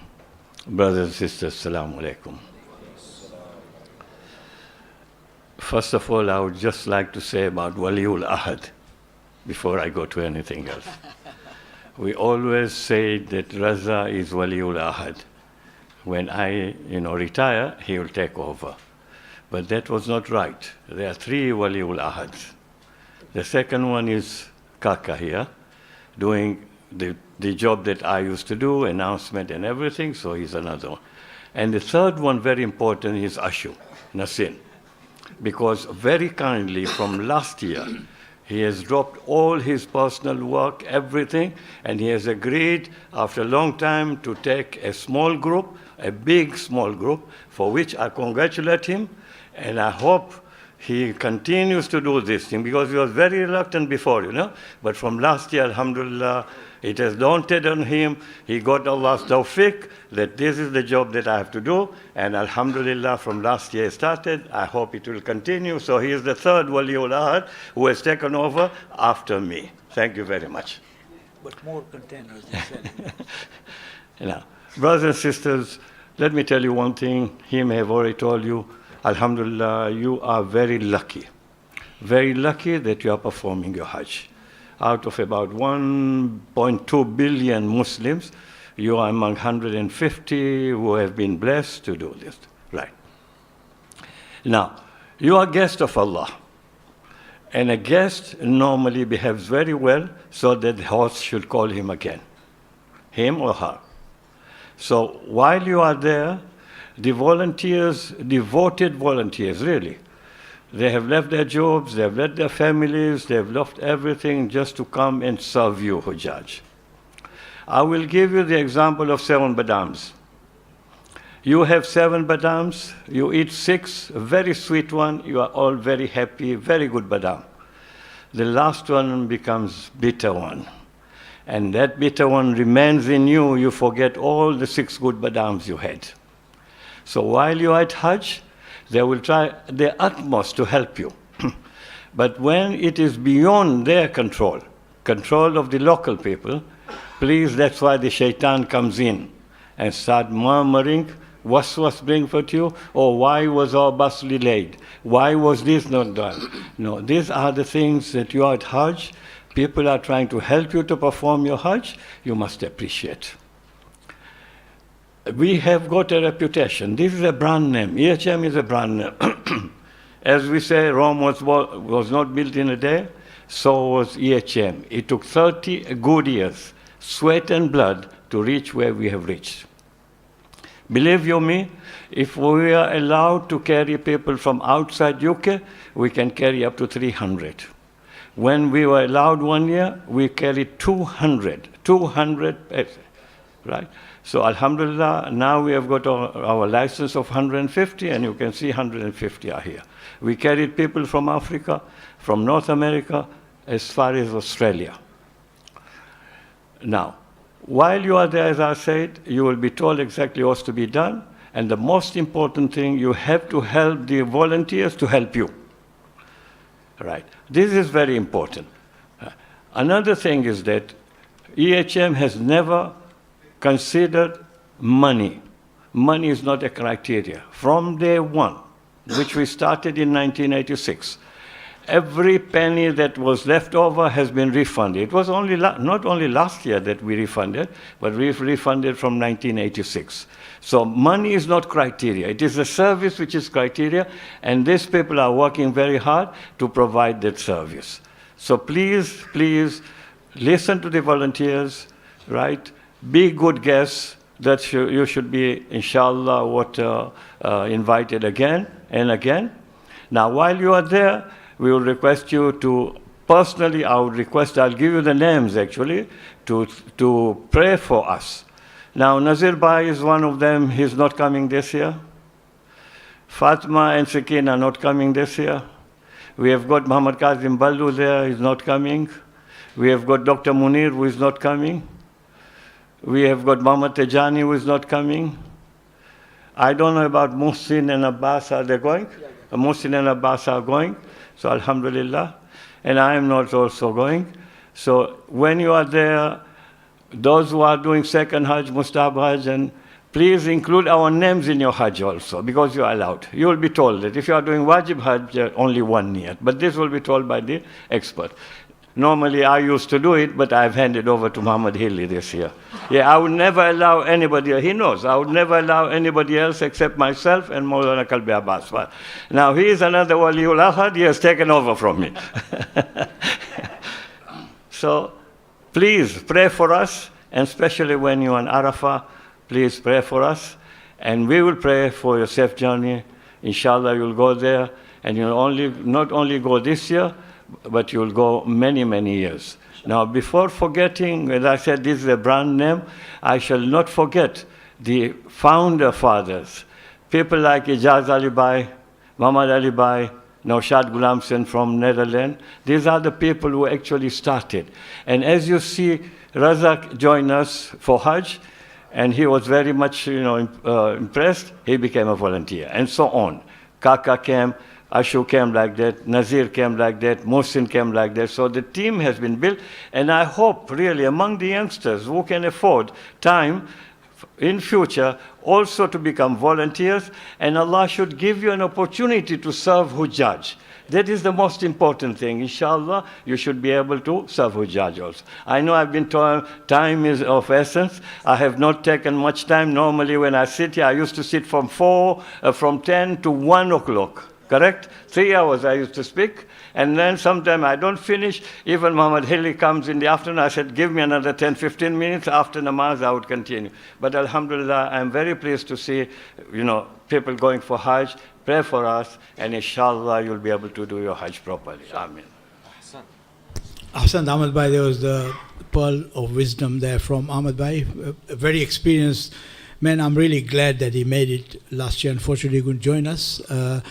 Behind every successful man, he may boast to be the successful leader, is his wife, Fatma Bhai, who has been with Ahmed Bhai at every Hajj and everything. And she used to be the core lady on the ladies' side, sorting out things for us. So, please play for Fatma Bhai and also Sakina Bhai, who is the acquaintances. Ahmed Bhai, thank you so much. May Allah give you long tawfiq to serve the community for a very long time and give you good health. Amen.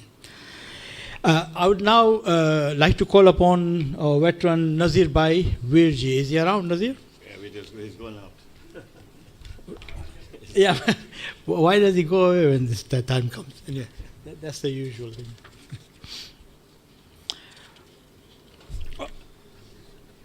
Okay, thank you. Okay, Nazir will join you in the meantime. Okay. No, I'm just going to finish my fast. Okay. Sorry, before Nazir comes in, I'll just say that now, just very quick summary I want to say is that report on time at the airport, at least 4 hours before. This is the time that was set by Ahmed Bhai. Yeah, and this 4 hours is really useful so that everything is done easily, and then you can go aboard your plane and get it. Some of them are going the afternoon, some that's one. So now what has happened this year is, like I said, every year there's some sort of problems comes in. This is not a problem. Again, a test for us. So Ahmad Bhai has been in the background with, in fact, the forefront actually, with Mustafa trying to arrange the tickets with Egypt Air. This year we might have to split the groups. Normally we all travel together. Yeah, so there'll be a group, morning group going, and the evening group for the long Hajj. Same thing with the short Hajj. There'll be a group, but don't worry. We have allocated the volunteers who will accompany you, and they're all very experienced volunteers, so you'll have no problems at all. So all of you, instead of traveling, say for example at 12 o'clock, yeah, you'll travel. Some of us will travel at 12, others will travel in the evening. So effectively, you will reach Medina different times. So the second group that reaches Medina, yeah, will have accommodation straight away into the hotels. The first group might have to wait 1 or 2 hours, yeah, in the hotel lobby, because they've got a regulation in Medina that you can only go into the hotel after 4 p.m. After Asr or something like that. So if that happens, like Maulana Sahib and Sheikh Hili will tell you, that please exercise patience, yeah. And you know, and we'll try our best. If we can get the room 2 days before, we'll give it to you. Yeah. So it's not like us. It's right, not down to us. It's down to the authorities there. Yeah. And this can be a big headache. Yeah. But we'll try to do that. You can contact Fatma Bai Dungarsi for any ihram alterations or ihram stitching, etc. If you need to, you know, Fatma Bai's number you can get from the table there. Yeah. Yeah, for ladies only, not gents. Okay. Sorry. Yeah, this is for ladies only. For ihram, please contact Fatma Bai. Yeah, and the numbers you can get from the ladies volunteers. Yeah. Also, if you do not have a mahram, make sure that you take your birth certificate copy with you, so that we can allocate. Yeah, and if you want a duplicate copy, you can order one. Yeah. Like I said again, very important for Hajj that you start to walk again. Don't forget the SF factor. SF is what? Spirituality and fitness. If you remember that, that's it. So that's the thing. For those people who are diabetics, okay, you must carry a chocolate or some glucose just in case you get hypos with you. Yeah? So carry that with you, you must do that. All your personal medication, you must carry it with you. Don't put it in your suitcases, yeah? Carry your personal medication with you. Those medications that you take regularly, make sure that you have got labeled medication. For example, if you're taking a painkiller, which contains, say, cocodamol, something which has codeine, etc., codeine is banned in Saudi Arabia, okay? But if you've got a label that you're taking, then it's fine. So you don't want to get into trouble with authorities. So take labeled medication that you are taking, okay, and carry it with you. If there is insulin, patients, anybody like that, there's special insulin bags that you can carry, okay, and then in the plane you can give it to the air hostess, and then you can carry it, and within time you can get into the hotel fridge. Make sure you have a travel insurance. I think they must have told you that. It's very important that you have travel insurance. We had a case whereby somebody was very ill. It cost thousands and thousands of pounds, you know, for treatment there if you don't have travel insurance. Most important for your health, yeah. And I don't think you'll be allowed to. In the end, Ahmad Bhai was very strict on that. No travel insurance, you can't travel. And you know, you can see the logic behind that as well, yeah. There are, like I told you before, restrictions in Baki, right, and other places. Please don't go there with your books. Ziyarat like that, they will take your book away, they will shush you, they can even put you behind bars, okay, for a while, detention. And that's right. Also reading Ziyarat by mobile phone, they will take the mobile phones away. Thank you, Sheikh Hili. So be very, very careful. Yeah, and it happened to us once. Ahmad Bhai announced nobody to take the books. We went to Ohad. Of course, this lady had the book in her hand, and guess what happened? This guy came and took the book.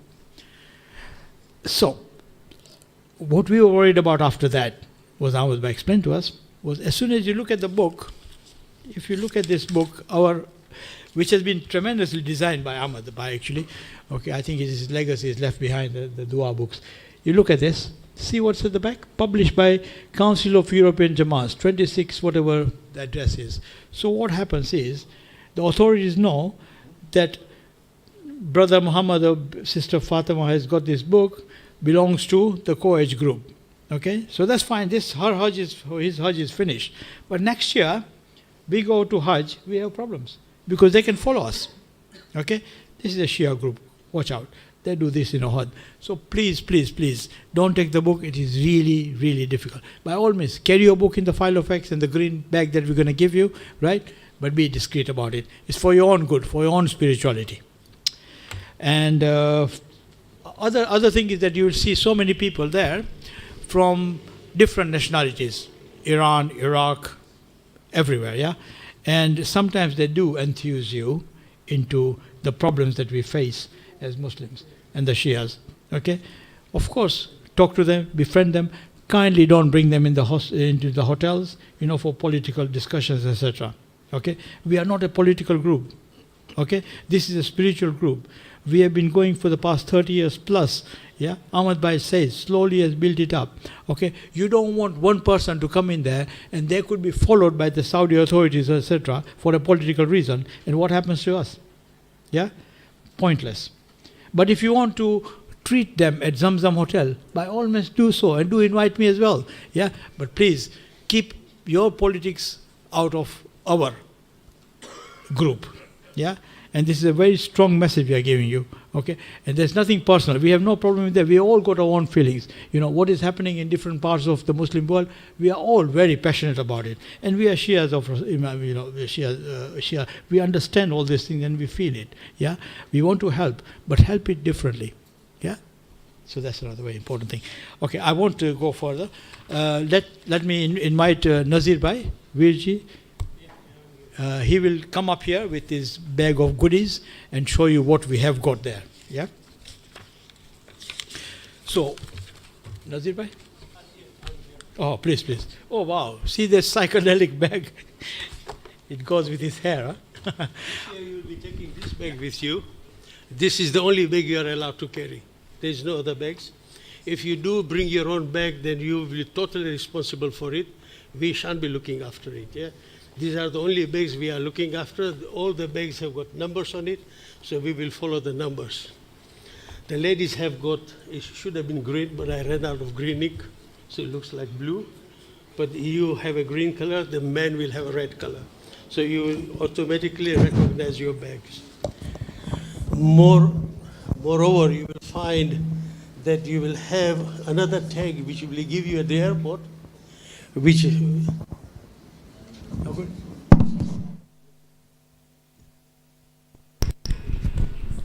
and that tag will have your room numbers and everything on it. So at the airport, when they collect your bags, they will make sure that it actually reaches your room when you go to the hotel. So all that is actually on this bag and not on any other bag, yeah? So it is very important that you only use this bag. Deliberately it is of this size because we didn't want it a bigger one because it's very difficult then to carry when you are in Makkah, because there, I know this year you'll have to do quite a lot of walking. Your buses could be quite far away from the hotel and you might have to wheel your bag, yeah? Okay. So that is one item, yeah. You have a backpack which you'll be carrying with you when you go to Arafat Mina. This is the only bag you are allowed to carry because you will be carrying it yourself for 3 days. So make sure that is the only thing you carry. You'll be given a list of what things go inside. So make sure those are the only things which go inside, yeah? Okay. Everything will fit in there, trust me, okay? Including your sleeping bag. I was talking about sleeping bag. Yeah. You might find there is some medicine in your bag. These are the normal medicine you can buy off the shelf, which actually belongs to European Hajj Mission. When you go to Makkah, you will be asked to give it in the surgery. So please do that. Yeah? Though you find in your bag, it is not yours, it belongs to European Hajj Mission. Okay. You have a radio receiver. This is for you when you are listening to the majlises, whether it is in the Haram or whether it is in Arafat Mina. These radios don't work normally as you find any ordinary radio. This is only a dedicated frequency which only works on our transmitter. So when we are transmitting, you can hear in this radio. So use it carefully, put it back in the box. And last day, when you come back from Mina, we will be asking you to submit these radios, which we will collect from you in Makkah, yeah? Each and every radio. These are expensive items. Each radio costs about 30 pounds for us to order from Taiwan if we need to. Okay. So make sure that these radios do come back to us. No mug, no tea. Yeah, our principle. If you don't have your mug, you won't get tea. So you have to have your own mug. Every mug has got a number on it. So we are no fighting there. Amaru Makshe, no. There's a number on it, yeah? So make sure. No plastic cups. The first day we'll do it. After that, no mug, no tea. Right? Yeah, okay. And that is the rule set by the chief there. Dua books. The Dua books are virtually everything you won't need for Arafat Mina and for your Hajj trips. This obviously, we thank Ahmad Bhai. I think we can't thank him enough for what he has done for these books. When you open it, you see the writings in it. They're absolutely fantastic. And Ahmad Bhai, you know, the duas for this are forever. You know that. You have your haram bag. We call it a haram bag, which obviously you carry your money, your things in it, and you wear it. It's deliberately a green color. You see somebody wearing a green bag, you know it's part of your team. Yeah? So it is very important that these bags you carry with you, and don't take those lightly. Okay.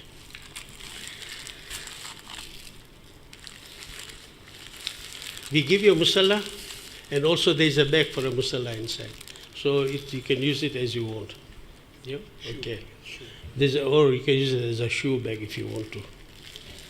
Now the ladies will have a scarf which we want you to sew at back of your ihram, yeah, so that we can recognize you. Now it is extremely important. You will realize it when you are there. There are thousands of you wearing the same dress going away. Now, if you miss your road and if you take a wrong turn, there is no way of us knowing that that's our ladies going away. You know, this is the only way we can recognize you. Somebody can shout, run after you to say, no, you're supposed to be going this way. So make sure that you do wear them properly. Yeah. Okay.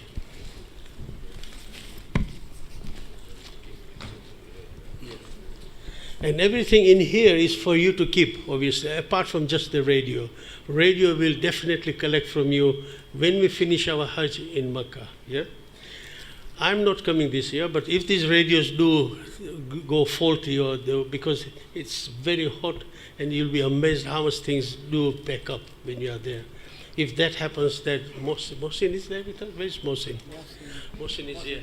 Mohsin will be in charge. I will give him some extra radios to carry with him, so hopefully there are not too many broken, so he can replace it for you. Yeah, so that will happen. I'm finished.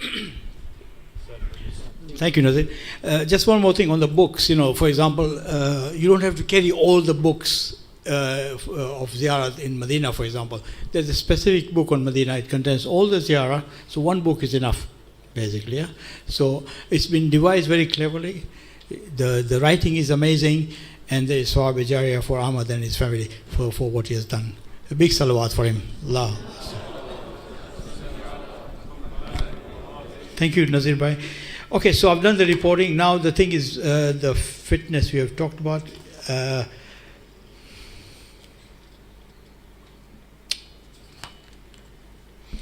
Yeah, a couple of announcements. Hajj workshop, Hajj workshop is on the 22nd of July here in Stanmore.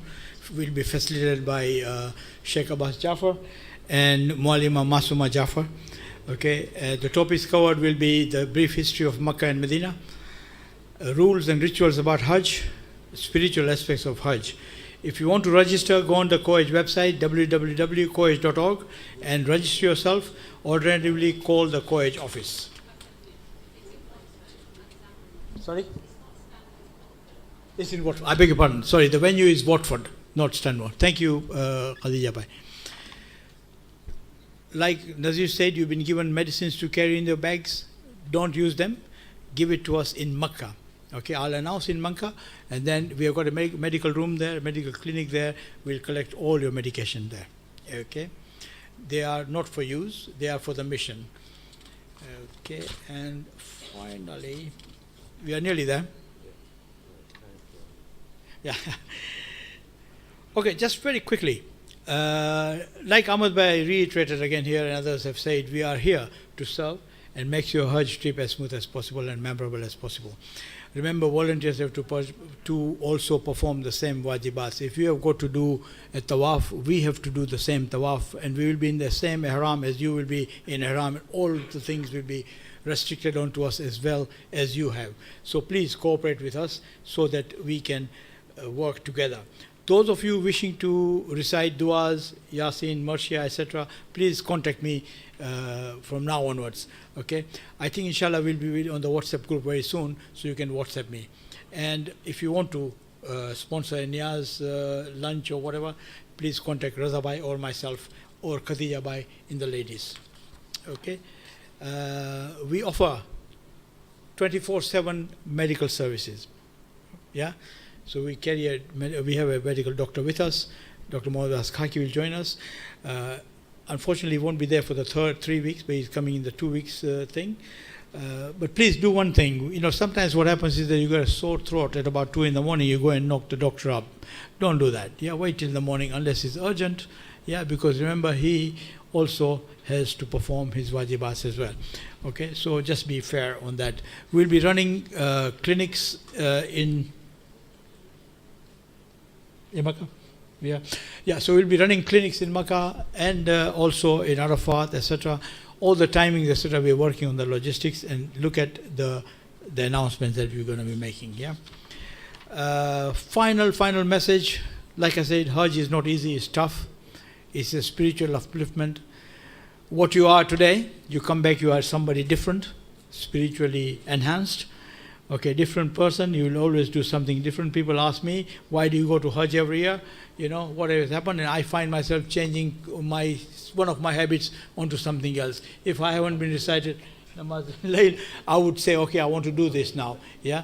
Or, you know, I would stop talking about Ahmad Bhai. Things like that. What I'm saying is that you have to make a change, a visible change within yourself, and that's very important.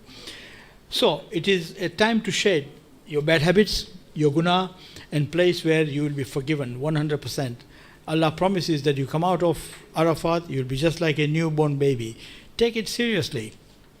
You know, Allah makes these statements to us, giving us this message.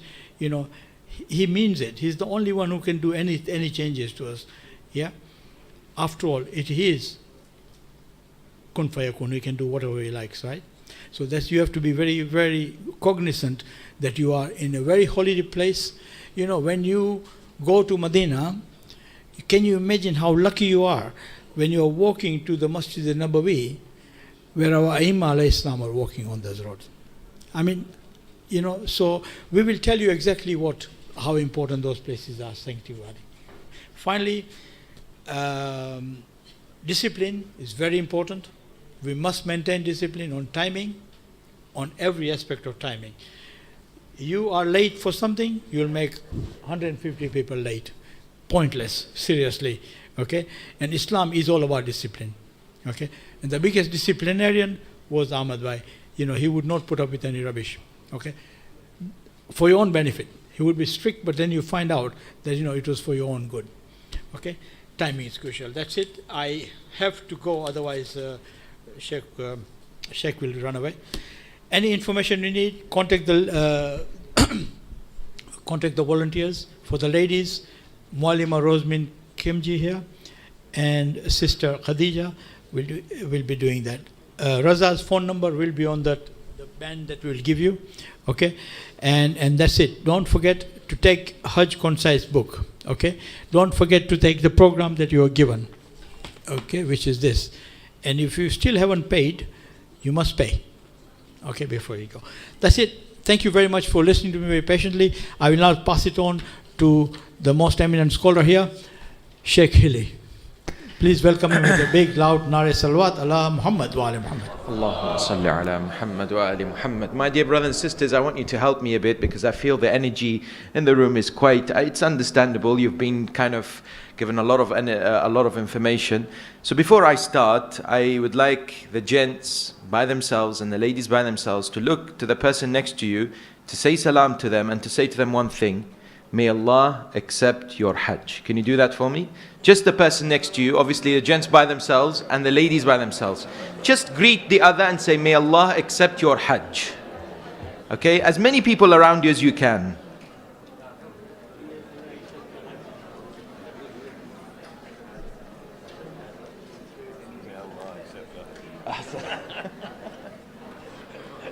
Now I see some people discussing whether England would win the World Cup, but that's not the point. Ahsan. Please recite salawat ala Muhammad wa ali Muhammad.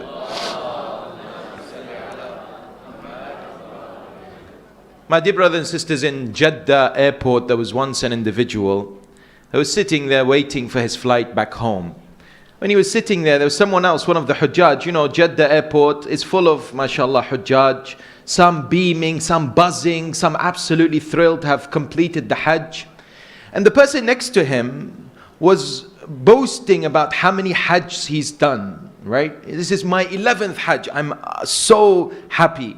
And he looked at this brother, so this 11th Hajj person looked at the person next to him and said to him, how many Hajjs have you done?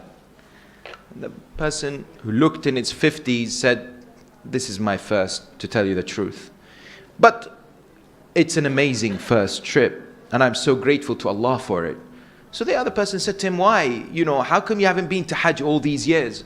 He says, you know, I am a doctor in one of the countries close to Saudi, and I've been wanting to go to Hajj every year, saving up every year, but it just doesn't happen. Every year something comes up, you know, and I can't get off work. And there was this one year that I decided, whatever happens, I have to do my wajib Hajj. And so I saved up for it, everything was fine, I took off time from hospital. He says, like a month before the Hajj, I was walking in the corridor of the hospital and I saw a lady crying. And I said to her, what is the problem? She said, my son suffers with leukemia. The payment for the treatment has finished. The hospital have said, we can't continue the treatment. You've got to take him elsewhere. And I don't have the money. So then he thought with himself, what shall I do? He walked a bit and then he decided that I can't let this pass.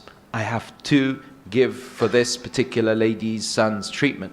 So he went and he cancelled his Hajj, and however much he had saved for the Hajj, he gave it to that family. And he went to the office, the accountant's office, and said, look, this is for the payment as much as it's needed for the treatment to continue for this young boy. But he went back really disappointed, because can you imagine, he's wanting to go to Hajj all these years and now it's not happening again. And then he started to question, Ya Allah, is it that I'm not getting the labbaik? What's going on here? Every year I want to go, but it's not happening. The moment he got home, a few hours later after making that decision, he had a phone call. The phone call was one of the chief managers of the hospital. And the manager asked him, are you going to Hajj this year? He said, don't remind me, I'm not. Unfortunately, it's just not happening. He said, would you like to go? He said, what do you mean?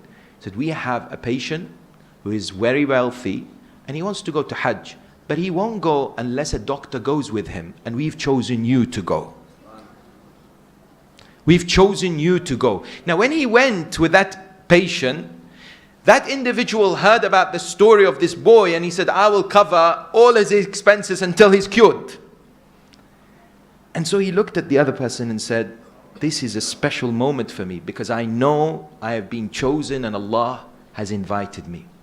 My dear brothers and sisters, why I mention this is, as Ahmed Bhai mentioned, it is an absolute honor and such a privilege to be of those included in the list of the night of Qadr, because each and every one of the Hujjaj, their names have been written by the angels, by the permission of Allah, in the month of Ramadan. That's when the list is completed. And there are people who until the last minute, right, till the last minute they think everything's okay, And here the team, mashallah, in EHM will tell you, everything's fine, and they think they're going, and subhanAllah, it doesn't work out. And there are people who don't think they're going, and the last minute they get to go. Allah subhanahu wa ta'ala chooses. And then the next few weeks, as you prepare to go, one of the tips for preparation, don't think it's a foregone conclusion. Inshallah, everything is fine, the visas will be okay. But nothing's guaranteed. Everything is in the hands of Allah. So, as the nation prays for the cup to come home, you also pray for that. That's a good thing. But pray for your Hajj. Pray that everything works out and Allah grants you tawfiq to perform this magnificent journey of a lifetime. My dear brothers and sisters, it is. And let me just tell you a few facts, few statistics, just to get you in the mood as to what kind of journey this is. This is the only act of worship that Allah has named a chapter after, Surah Al-Hajj, which I began the recitation earlier on this morning. Chapter 22 of the Quran is named as Surah Al-Hajj, number one. Number two, it is only wajib once in a lifetime. Allah is telling you and I, if we go and do it properly, it will change our lives. You just need it once. It will transform your life. Number three, someone came to the Holy Prophet Muhammad al-Mustafa sallallahu alayhi wa sallam and said to him, Ya Rasulullah, I'm very wealthy, but I can't afford, this year Hajj is gone, I can't join the Hajj this year. But I want to do something to get the same reward as the people have gone to Hajj. Can you teach me something? The Prophet of Islam said to him, you know there's a mountain called Jabal Abi Qubais? It's a huge mountain. Sadly today it's been erased like so many other things. But the Prophet said, you know, if you bring gold which is red, that was the most expensive version of gold, to the weight of these mountains of Jabal Abi Qubais, and give that for the sake of Allah in donation to the poor, you will not get the thawab of people who go to Hajj. So if that person wanted something, and the Prophet of Islam is trying, and then the Prophet continues in a beautiful hadith from the 6th Imam, which is in Wasa'il al-Shia. He says, when that person going to Hajj prepares for Hajj, before going, when they prepare their means of provision, they get 10 hasanat and 10 sayyi'at are removed. On the journey towards Hajj, they get 10 hasanat and 10 sayyi'at are removed and 10 degrees are raised. When they reach there, and the Prophet goes on to say every step they take. And the 6th Imam says, there is no loser in Hajj. You become one of three. It's up to you which one of them you will be. Either when you come back, your family, or when you're there, the family and your wealth will be protected. Or all your previous sins will be forgiven, or all your previous sins and future sins will be forgiven. That is the powerful impact of this sacred journey. Now I want to ask a question. What is the meaning of Hajj? What does Hajj mean in Arabic? Anybody knows? Can anyone tell me? What is Hajj? If someone was to ask you, colleagues at work or anywhere, I'm going to Hajj inshallah, the pilgrimage, what does it actually mean in Arabic? What is the word Hajj mean? Any ideas? I can't hear you. Sorry? Victorious?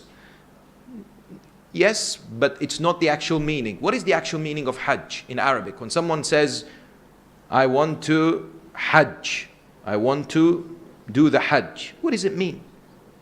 It's very important before we go, we understand. Yes. To be present, yes, but it's more. Any others? Hajj in Arabic, my dear brothers and sisters, remember this. It's called qasd, means intention. That's what it means. Hajj means qasd, intention. And inshallah, you'll see over there in Mecca especially, and sometimes in Medina, everyone is absolutely obsessed with what? Niyyah. To the extent that sometimes, people joke on the way back to the airport, they ask, what is the niyyah of taking on the plane? They think niyyah is so important, but we sometimes over-exaggerate the niyyah. Niyyah is absolutely key in Hajj for every step. But niyyah is in the heart, and we say it because we want to emphasize it.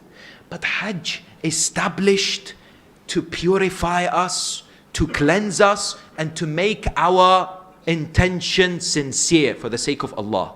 Brothers and sisters, there is no book, and there is no scripture, And there is no religion like Islam and the Quran that discusses akhirah and the day of judgment. Over 1,250 verses of the Quran are dedicated to the day of judgment. You don't find it anywhere else. Why? Allah wants you to wake up, wants you and I to stop from this sleep, heedlessness. We forget the day of judgment. And you know what Hajj does? Hajj is called the minor resurrection, the minor day of judgment. Why? Everybody's the same, everybody's wearing the same, and it sometimes feels like the day of judgment because no one cares about anyone else, and all you want to do is complete what you have to do. And it's like a tick list. You'll see it. For example, in Tawaf, right? Tawaf, I believe, is a magnificent assault course for patience and for you to gather your threshold. Threshold, how much patience you can endure. I once was performing Tawaf, and in Hajj, and it's a challenge sometimes because there are people from other parts of the world, and all they care about is they want to finish at the expense of everything else. So I was performing Tawaf, and it was very tight, and sometimes you think, my God, men, women in this area, all quashed, and people, especially sisters, feel incredibly uncomfortable next to the Kaaba, the holiest place on earth. And I felt someone poking me, walk a bit faster, but I can't. There's people in front of me, I just can't. And we'll discuss the rulings in detail, inshallah, later, but you can't turn around and speak to the person behind you because your shoulder has to be what? Your left shoulder towards the Kaaba. So it's another test as well. Because, normally you interact with people and say, what's going on? So this person poking me, quite sharp. I don't know what they were using. My back, right? And sometimes you feel, especially as men, when we're wearing ihram, it's a good thing for people to latch on to as well. Sometimes you feel someone holding on to you because they want something to hold on, otherwise they'll be thrown away because of the rush and the waves that come in, right? Alhamdulillah, it was the 6th round. On the 7th, I finished and I turned around thinking this is, mashallah, this very well built African guy, and I look and it's an elderly lady who was telling me, move, move, move. And what do? You smile. Because she didn't mean it. She didn't really want to bother me or annoy me. And sometimes people lose their temper so easily, especially with the heat, right? But it is for you and I to test the threshold of our patience. If we are able over there to smile when there are people standing on our feet, when there are people using their elbow, and there's all this going on, we're going to be able to see the fruits much, much better when we're back home.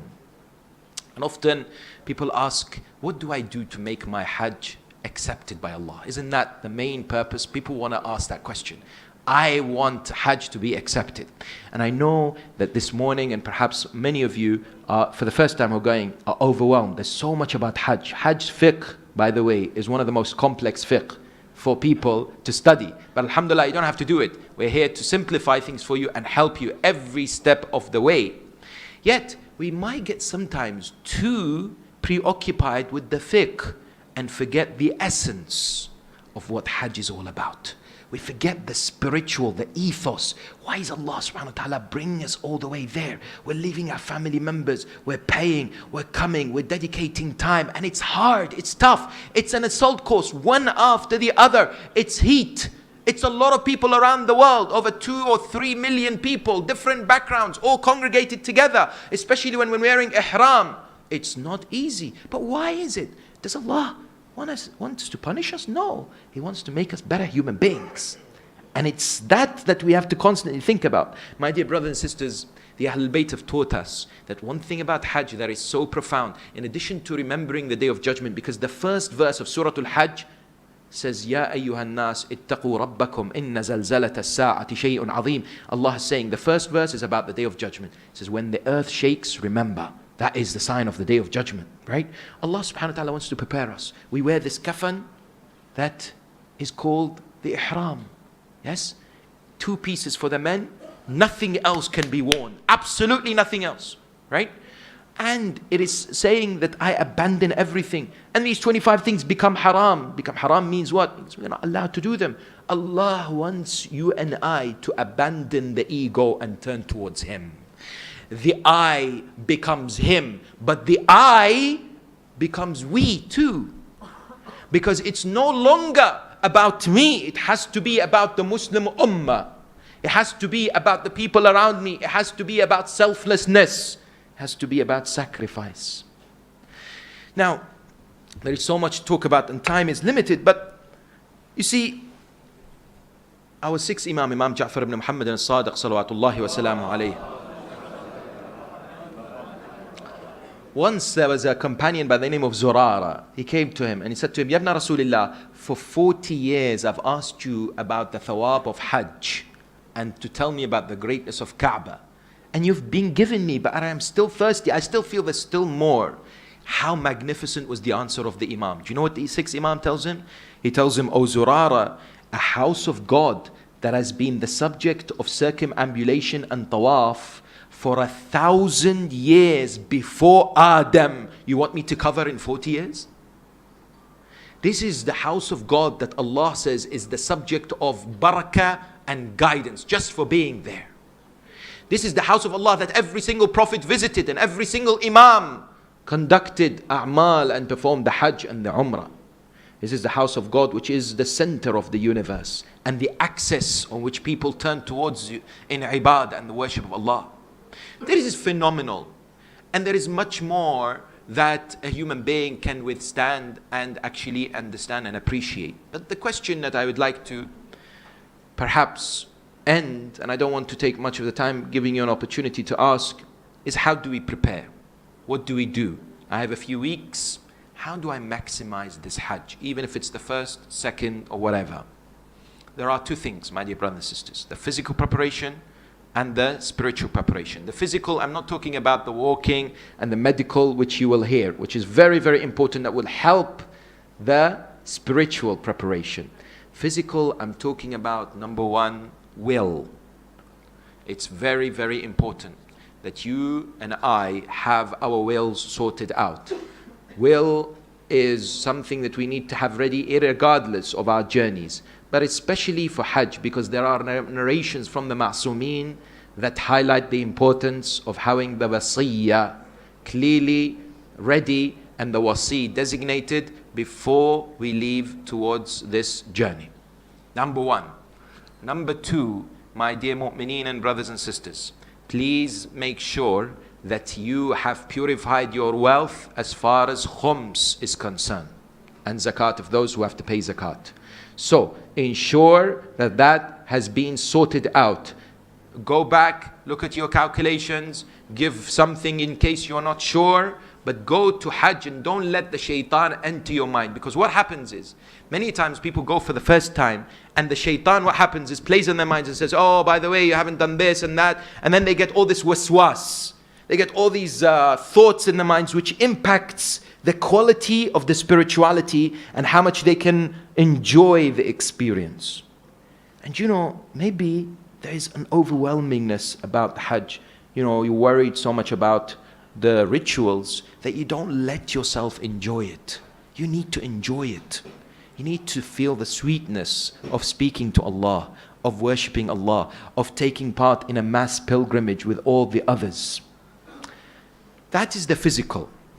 Yes, very importantly. In addition to this, which is physical stroke spiritual, is please ensure as much as you can in these weeks, anybody that has severed the relationships with you, anybody is not speaking to you from the Jamaat, from your friends, from especially your family members, try your utmost to reconcile, to ask for forgiveness. You want to go to Hajj on a clean slate so that Allah accepts and the tawbah and istighfar is forgiven. Yes? Now some people have asked and said, you know, I'm trying with this person and they're not basically forgiving me, or they don't want to know. And by the way, it's not easy to pick up that phone, and I mean pick up that phone, that WhatsApp message.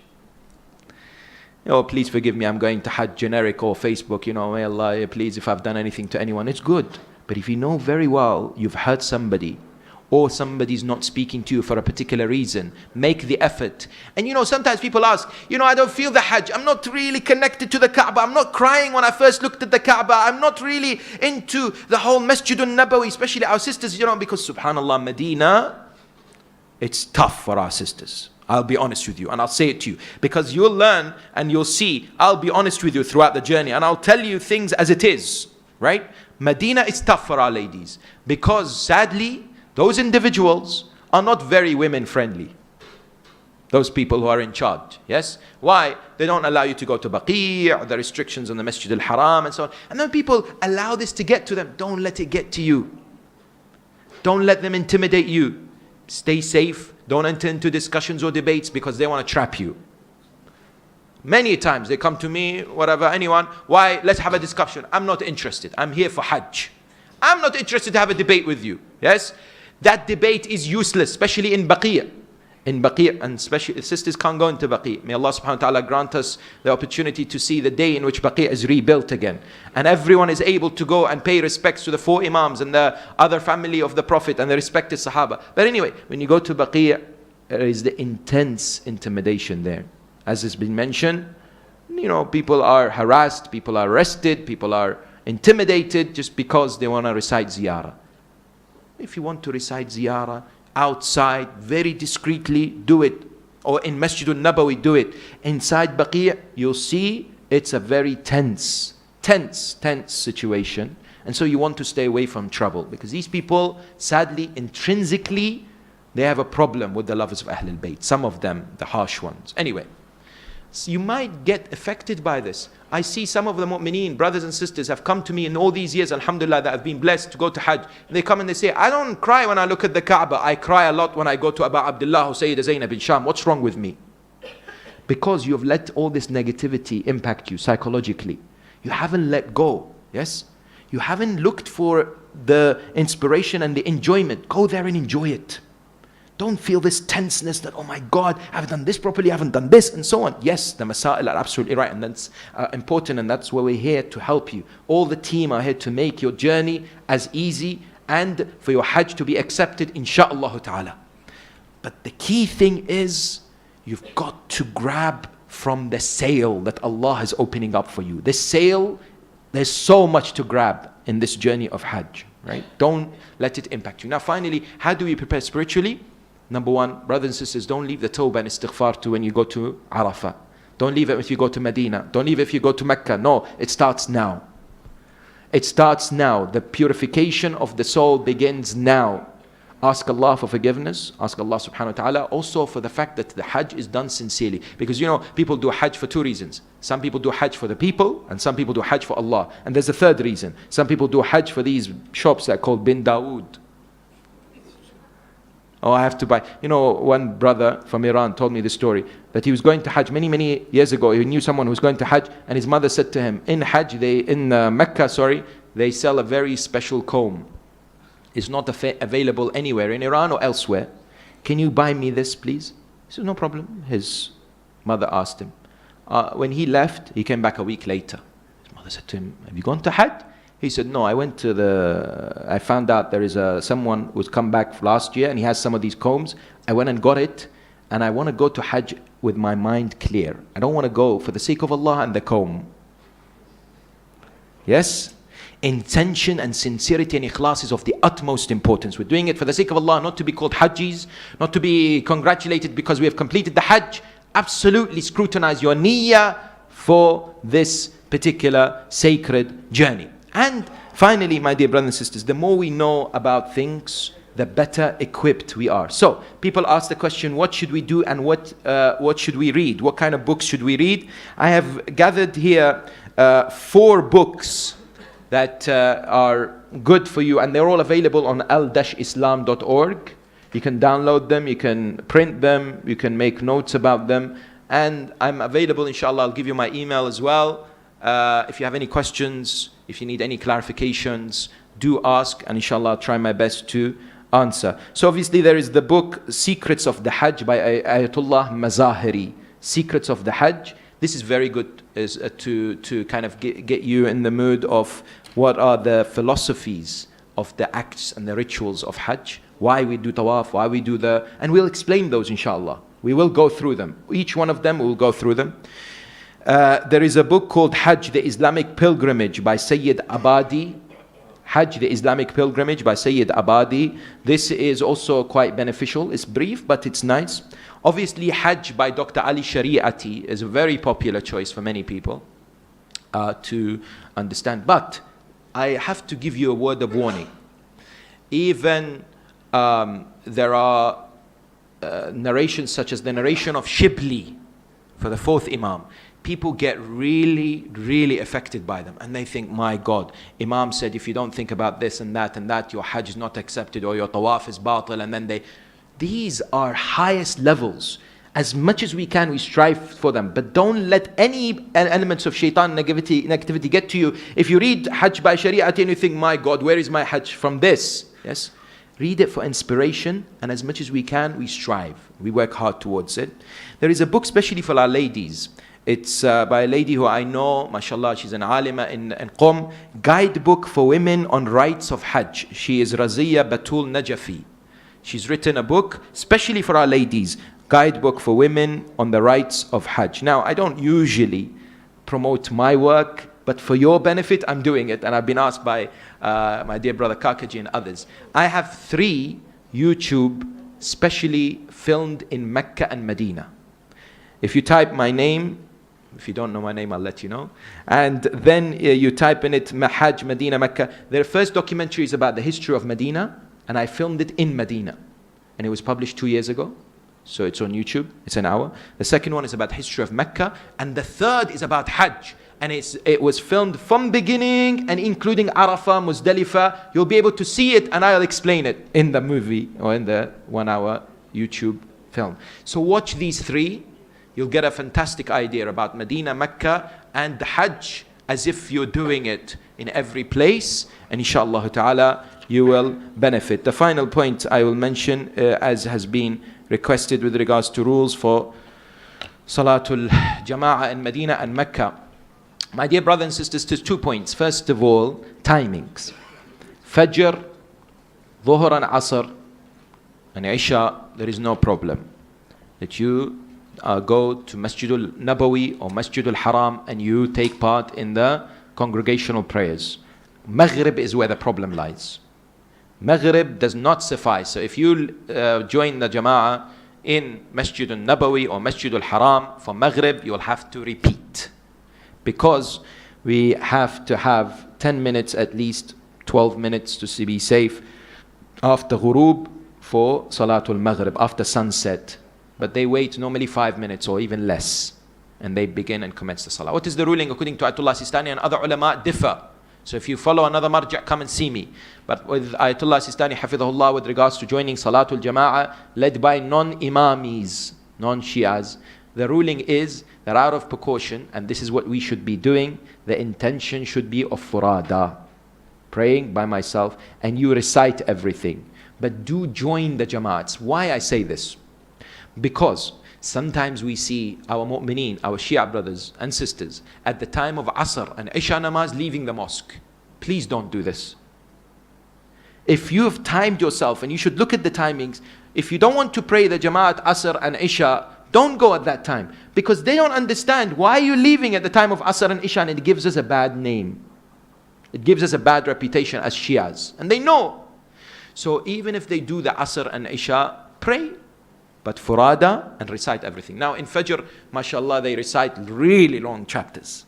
And people say, okay, all I know is Surah Qul Huwallahu Ahad. Yes, and they do wajib sajda, which we can't do. If you do a wajib sajda, your salah is batil. Any sajdas you add to salah which is wajib renders your prayers void. So what do? You stay silent. You listen to the Quran be recited. There's not a problem there. Okay, our ulama said you can have the niyyah of Salatul Jama'ah, Salatul Furada, but do the Jama'ah, recite everything, and it should be okay. And you get the thawab also for Muslim unity. For Muslim unity. Second ruling, and there's so many rulings when I start, but time is up, with regards to praying on the carpet or mohar or whatever. Don't use mohar inside Masjid al-Nabawi, please, because they will take it away, sadly. You will see that there are carpets, and in between there is the marble. You can do sajda on the marble, and if you can't find that place, for example, then use a piece of paper. If you really can't, and there is no other way, out of taqiyya, Ayatollah Sistani allows, but there are people who say this idea of nails. Ahsan, yes, the musalla is very good. It has these straw things, at the sajda point. So it's very useful, you can use that, that's very good. But in case you forget that, and there are people who say, sometimes can I use my nails? I don't know who made this up. Someone, may Allah forgive them, many, many years ago, told people this. There is no such thing that you can use your nails. If someone takes away the piece of paper, you can use part of your cloth, part of what you're wearing, to do sajda on. Yes, that is the ruling of our ulama. There's so much more we can say, but time is up. And may Allah subhanahu wa ta'ala bless you all. Just give you a Q&A? Yeah, if you want any urgent questions, you can, anything now? I'm cognizant of namaz time is coming up very soon, and I've got one more very important topic to cover. So I give you my email address if anybody wants to contact me for any questions with regards to and also my area is fiqh and spirituality. Logistics, you have the team, Raza, Kakaji, Ashu, and all the other team. They are, mashallah, very qualified, and they will be able to deal with it. Medical, Mac, you will hear from him in a moment. But spirituality and fiqh, ask. Don't hold back, yes? But don't let it impact you too much. The fiqh, do think about spirituality. And final point I mentioned to you, my dear brothers and sisters, as much as you invest in your relationship with Allah in Hajj, you will get back in return. As much as you invest, the more you focus on your salah, the more you recite the Quran, the more you recite ziyarah and a'mal, the more you dedicate your time over there for the sake of Allah, the more you bear the fruits. Some people come back after Hajj, they feel so energized for a month and then it all dies. Some people feel energized for 2 months, some for 3 months, some even for a year. That's because of how much they've invested in their journey. The more you invest, dedication, the more you'll feel and plan it out. From now, write down, what do you want to achieve in Hajj? What is your objectives? Don't overburden yourself, but write a few things that you feel you want to accomplish after Hajj. You want to look at it after you finish the Hajj and say, inshallah, I'm going to achieve these things. I'm going to be a better person in the eyes of Allah subhanahu wa ta'ala. So my email is sheikh, S-H-E-I-K-H, at al-hilli, which is ALHILLI.net. Sheikh at al-hilli.net. May Allah bless you all with barakah of salawat ala Muhammad wa ali Muhammad. Jazakallah, thank you very much. Yeah. Sheikh, I think that was very, very, very good. So the first thing you're going to do today is just straight away go home and make a business spiritual plan. Very important. The last message is very important, and then follow it through. And do inundate him with emails. He has nothing else to do. Can I ask Dr. Mohammad Askaki to come and brief us on the medical issues? Salwat Muhammad.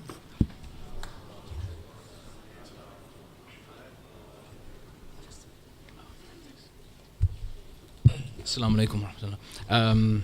Very briefly, I think most of everything has been covered very adequately in the seminar. The main things that I wanted to say is a couple of things that I really want everyone to focus on and just to consider in the run-up to the Hajj trip. The first thing is the heat is extraordinary at the moment, and it will be continuously. I know there's a lot of concern, particularly about drinking water and using the toilets, and this always throws up an issue. If you're not well hydrated, you won't be able to concentrate on the things you're doing, simply put. And everything that Sheikh Hilli is going to tell us in the next kind of 2-3 weeks when we're there will be lost, because we won't be able to concentrate with the heat on top of us. The water that you're going to drink will be sweated out immensely. So don't think that you can underdrink. Make sure you drink well. If you need the toilet, brilliant. That means you're well hydrated and you'll feel the benefits much more. Do not concern yourself with the toilets. I've seen many, many patients who suffer with dehydration or urinary tract infections because they're underhydrated, not drinking enough, and that's a significant issue. Whilst you're out and about in the areas, please feel free to cover your heads with a white scarf. You can purchase them quite cheaply there. This is probably one of the best things you can do, a scarf or a cap, just to cover the back of your neck, your head, so you don't get heat stroke. Especially, I understand we may not be doing the outside ziyarah, but especially when you're in and around in the heat, especially in the midday heat. Yeah, I was going to say, yeah. In terms of Sheikh Ali's just reminded me, so I'm going to come to it, but when you're in Ihram, when we're walking specifically, that will be a very difficult time for us. A lot of sun heat coming directly on us. At that point, you can't wear anything supplementary or cover your head in any way, shape or form, even with your Ihram. Except for women. Except for ladies, yeah, of course. And that allows me to move on to the next point, which is walking. Walking is really, really important. The minimum time we're going to be walking probably from Mina to the Jamarat and back is about an hour each way in the heat, probably 2 hours. That's minimum. I mean, this is with immense rush, immense heat. It's going to be very difficult. We really want everyone to start slowly building up their walking capacity and start walking every day. 5-10 minutes every day will build up to 10-20 minutes every day, and that will be putting you in a good situation and being able to concentrate fully and help each other to make the Hajj work. So start preparing now. There are going to be mosquitoes in Mina Arafah. We'll get lots of bites. We aren't allowed to scratch them. We're not allowed to do anything in Ihram. These mosquitoes are they're not dangerous for us at all. They don't give us malaria at all. Finally, last couple of things, really. We'll be running clinics in Makkah. Please come to the clinics. They're being held for your benefit. We are taking time out of our schedule. That's our pleasure to do that for you. But if you have something that you need outside the clinic time, and you didn't attend the clinic because you want to do something else, it's not really, it's not always that we'll be available unless it's an emergency. Emergencies 24/7, we're there. So we're 100% available, but we may ask you to come to the clinic later. So we'll give you the timings and discuss that, and Papa will brief everyone on that. The last things really are just a couple of handy hints.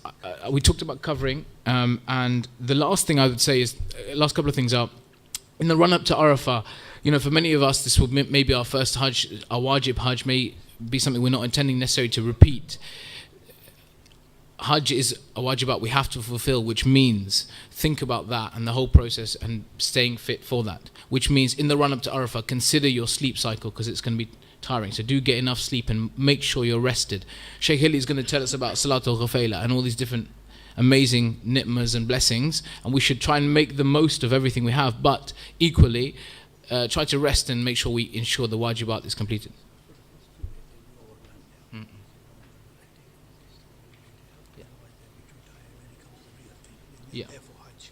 Yeah. So you're there for Hajj. This is a wajibat. We don't want you to overwhelm yourself in the run-up, especially with the heat and the walking and first time for many people. The last thing from something that I've noticed on the various trips is, and also from evidence from sailors many years back, who some sailors went one way, some sailors went the other way, and some didn't get sick and some did get sick. The reason that some didn't get sick was they were having a lot of citrus fruits along their route. What does that mean? It means vitamin C is very, very important. Something I always make sure I take every trip I go for is Baraka, or a vitamin C supplement. We don't endorse anyone here in European Hajj Mission. But any vitamin C regular tablet, one a day, will really keep you very healthy. It's something I do, so it's very important. That's it really. Opportunity cost. This is your Wajib Hajj, so don't overdo yourselves. Consider the Wajibats, plan your trip. We're there for you 24/7 for any emergencies, and we'll have our clinics as well, inshallah. Thank you. Wassalamu alaikum. Thank you very much. If any questions you have, you can contact us, contact the EHM office. Spirituality, you got his email now, Sheikh's email now. I think that's finished. We are all finished. Thank you very much once again for being very patient. You've been very good. Now, can we please stand up for Ziyarah?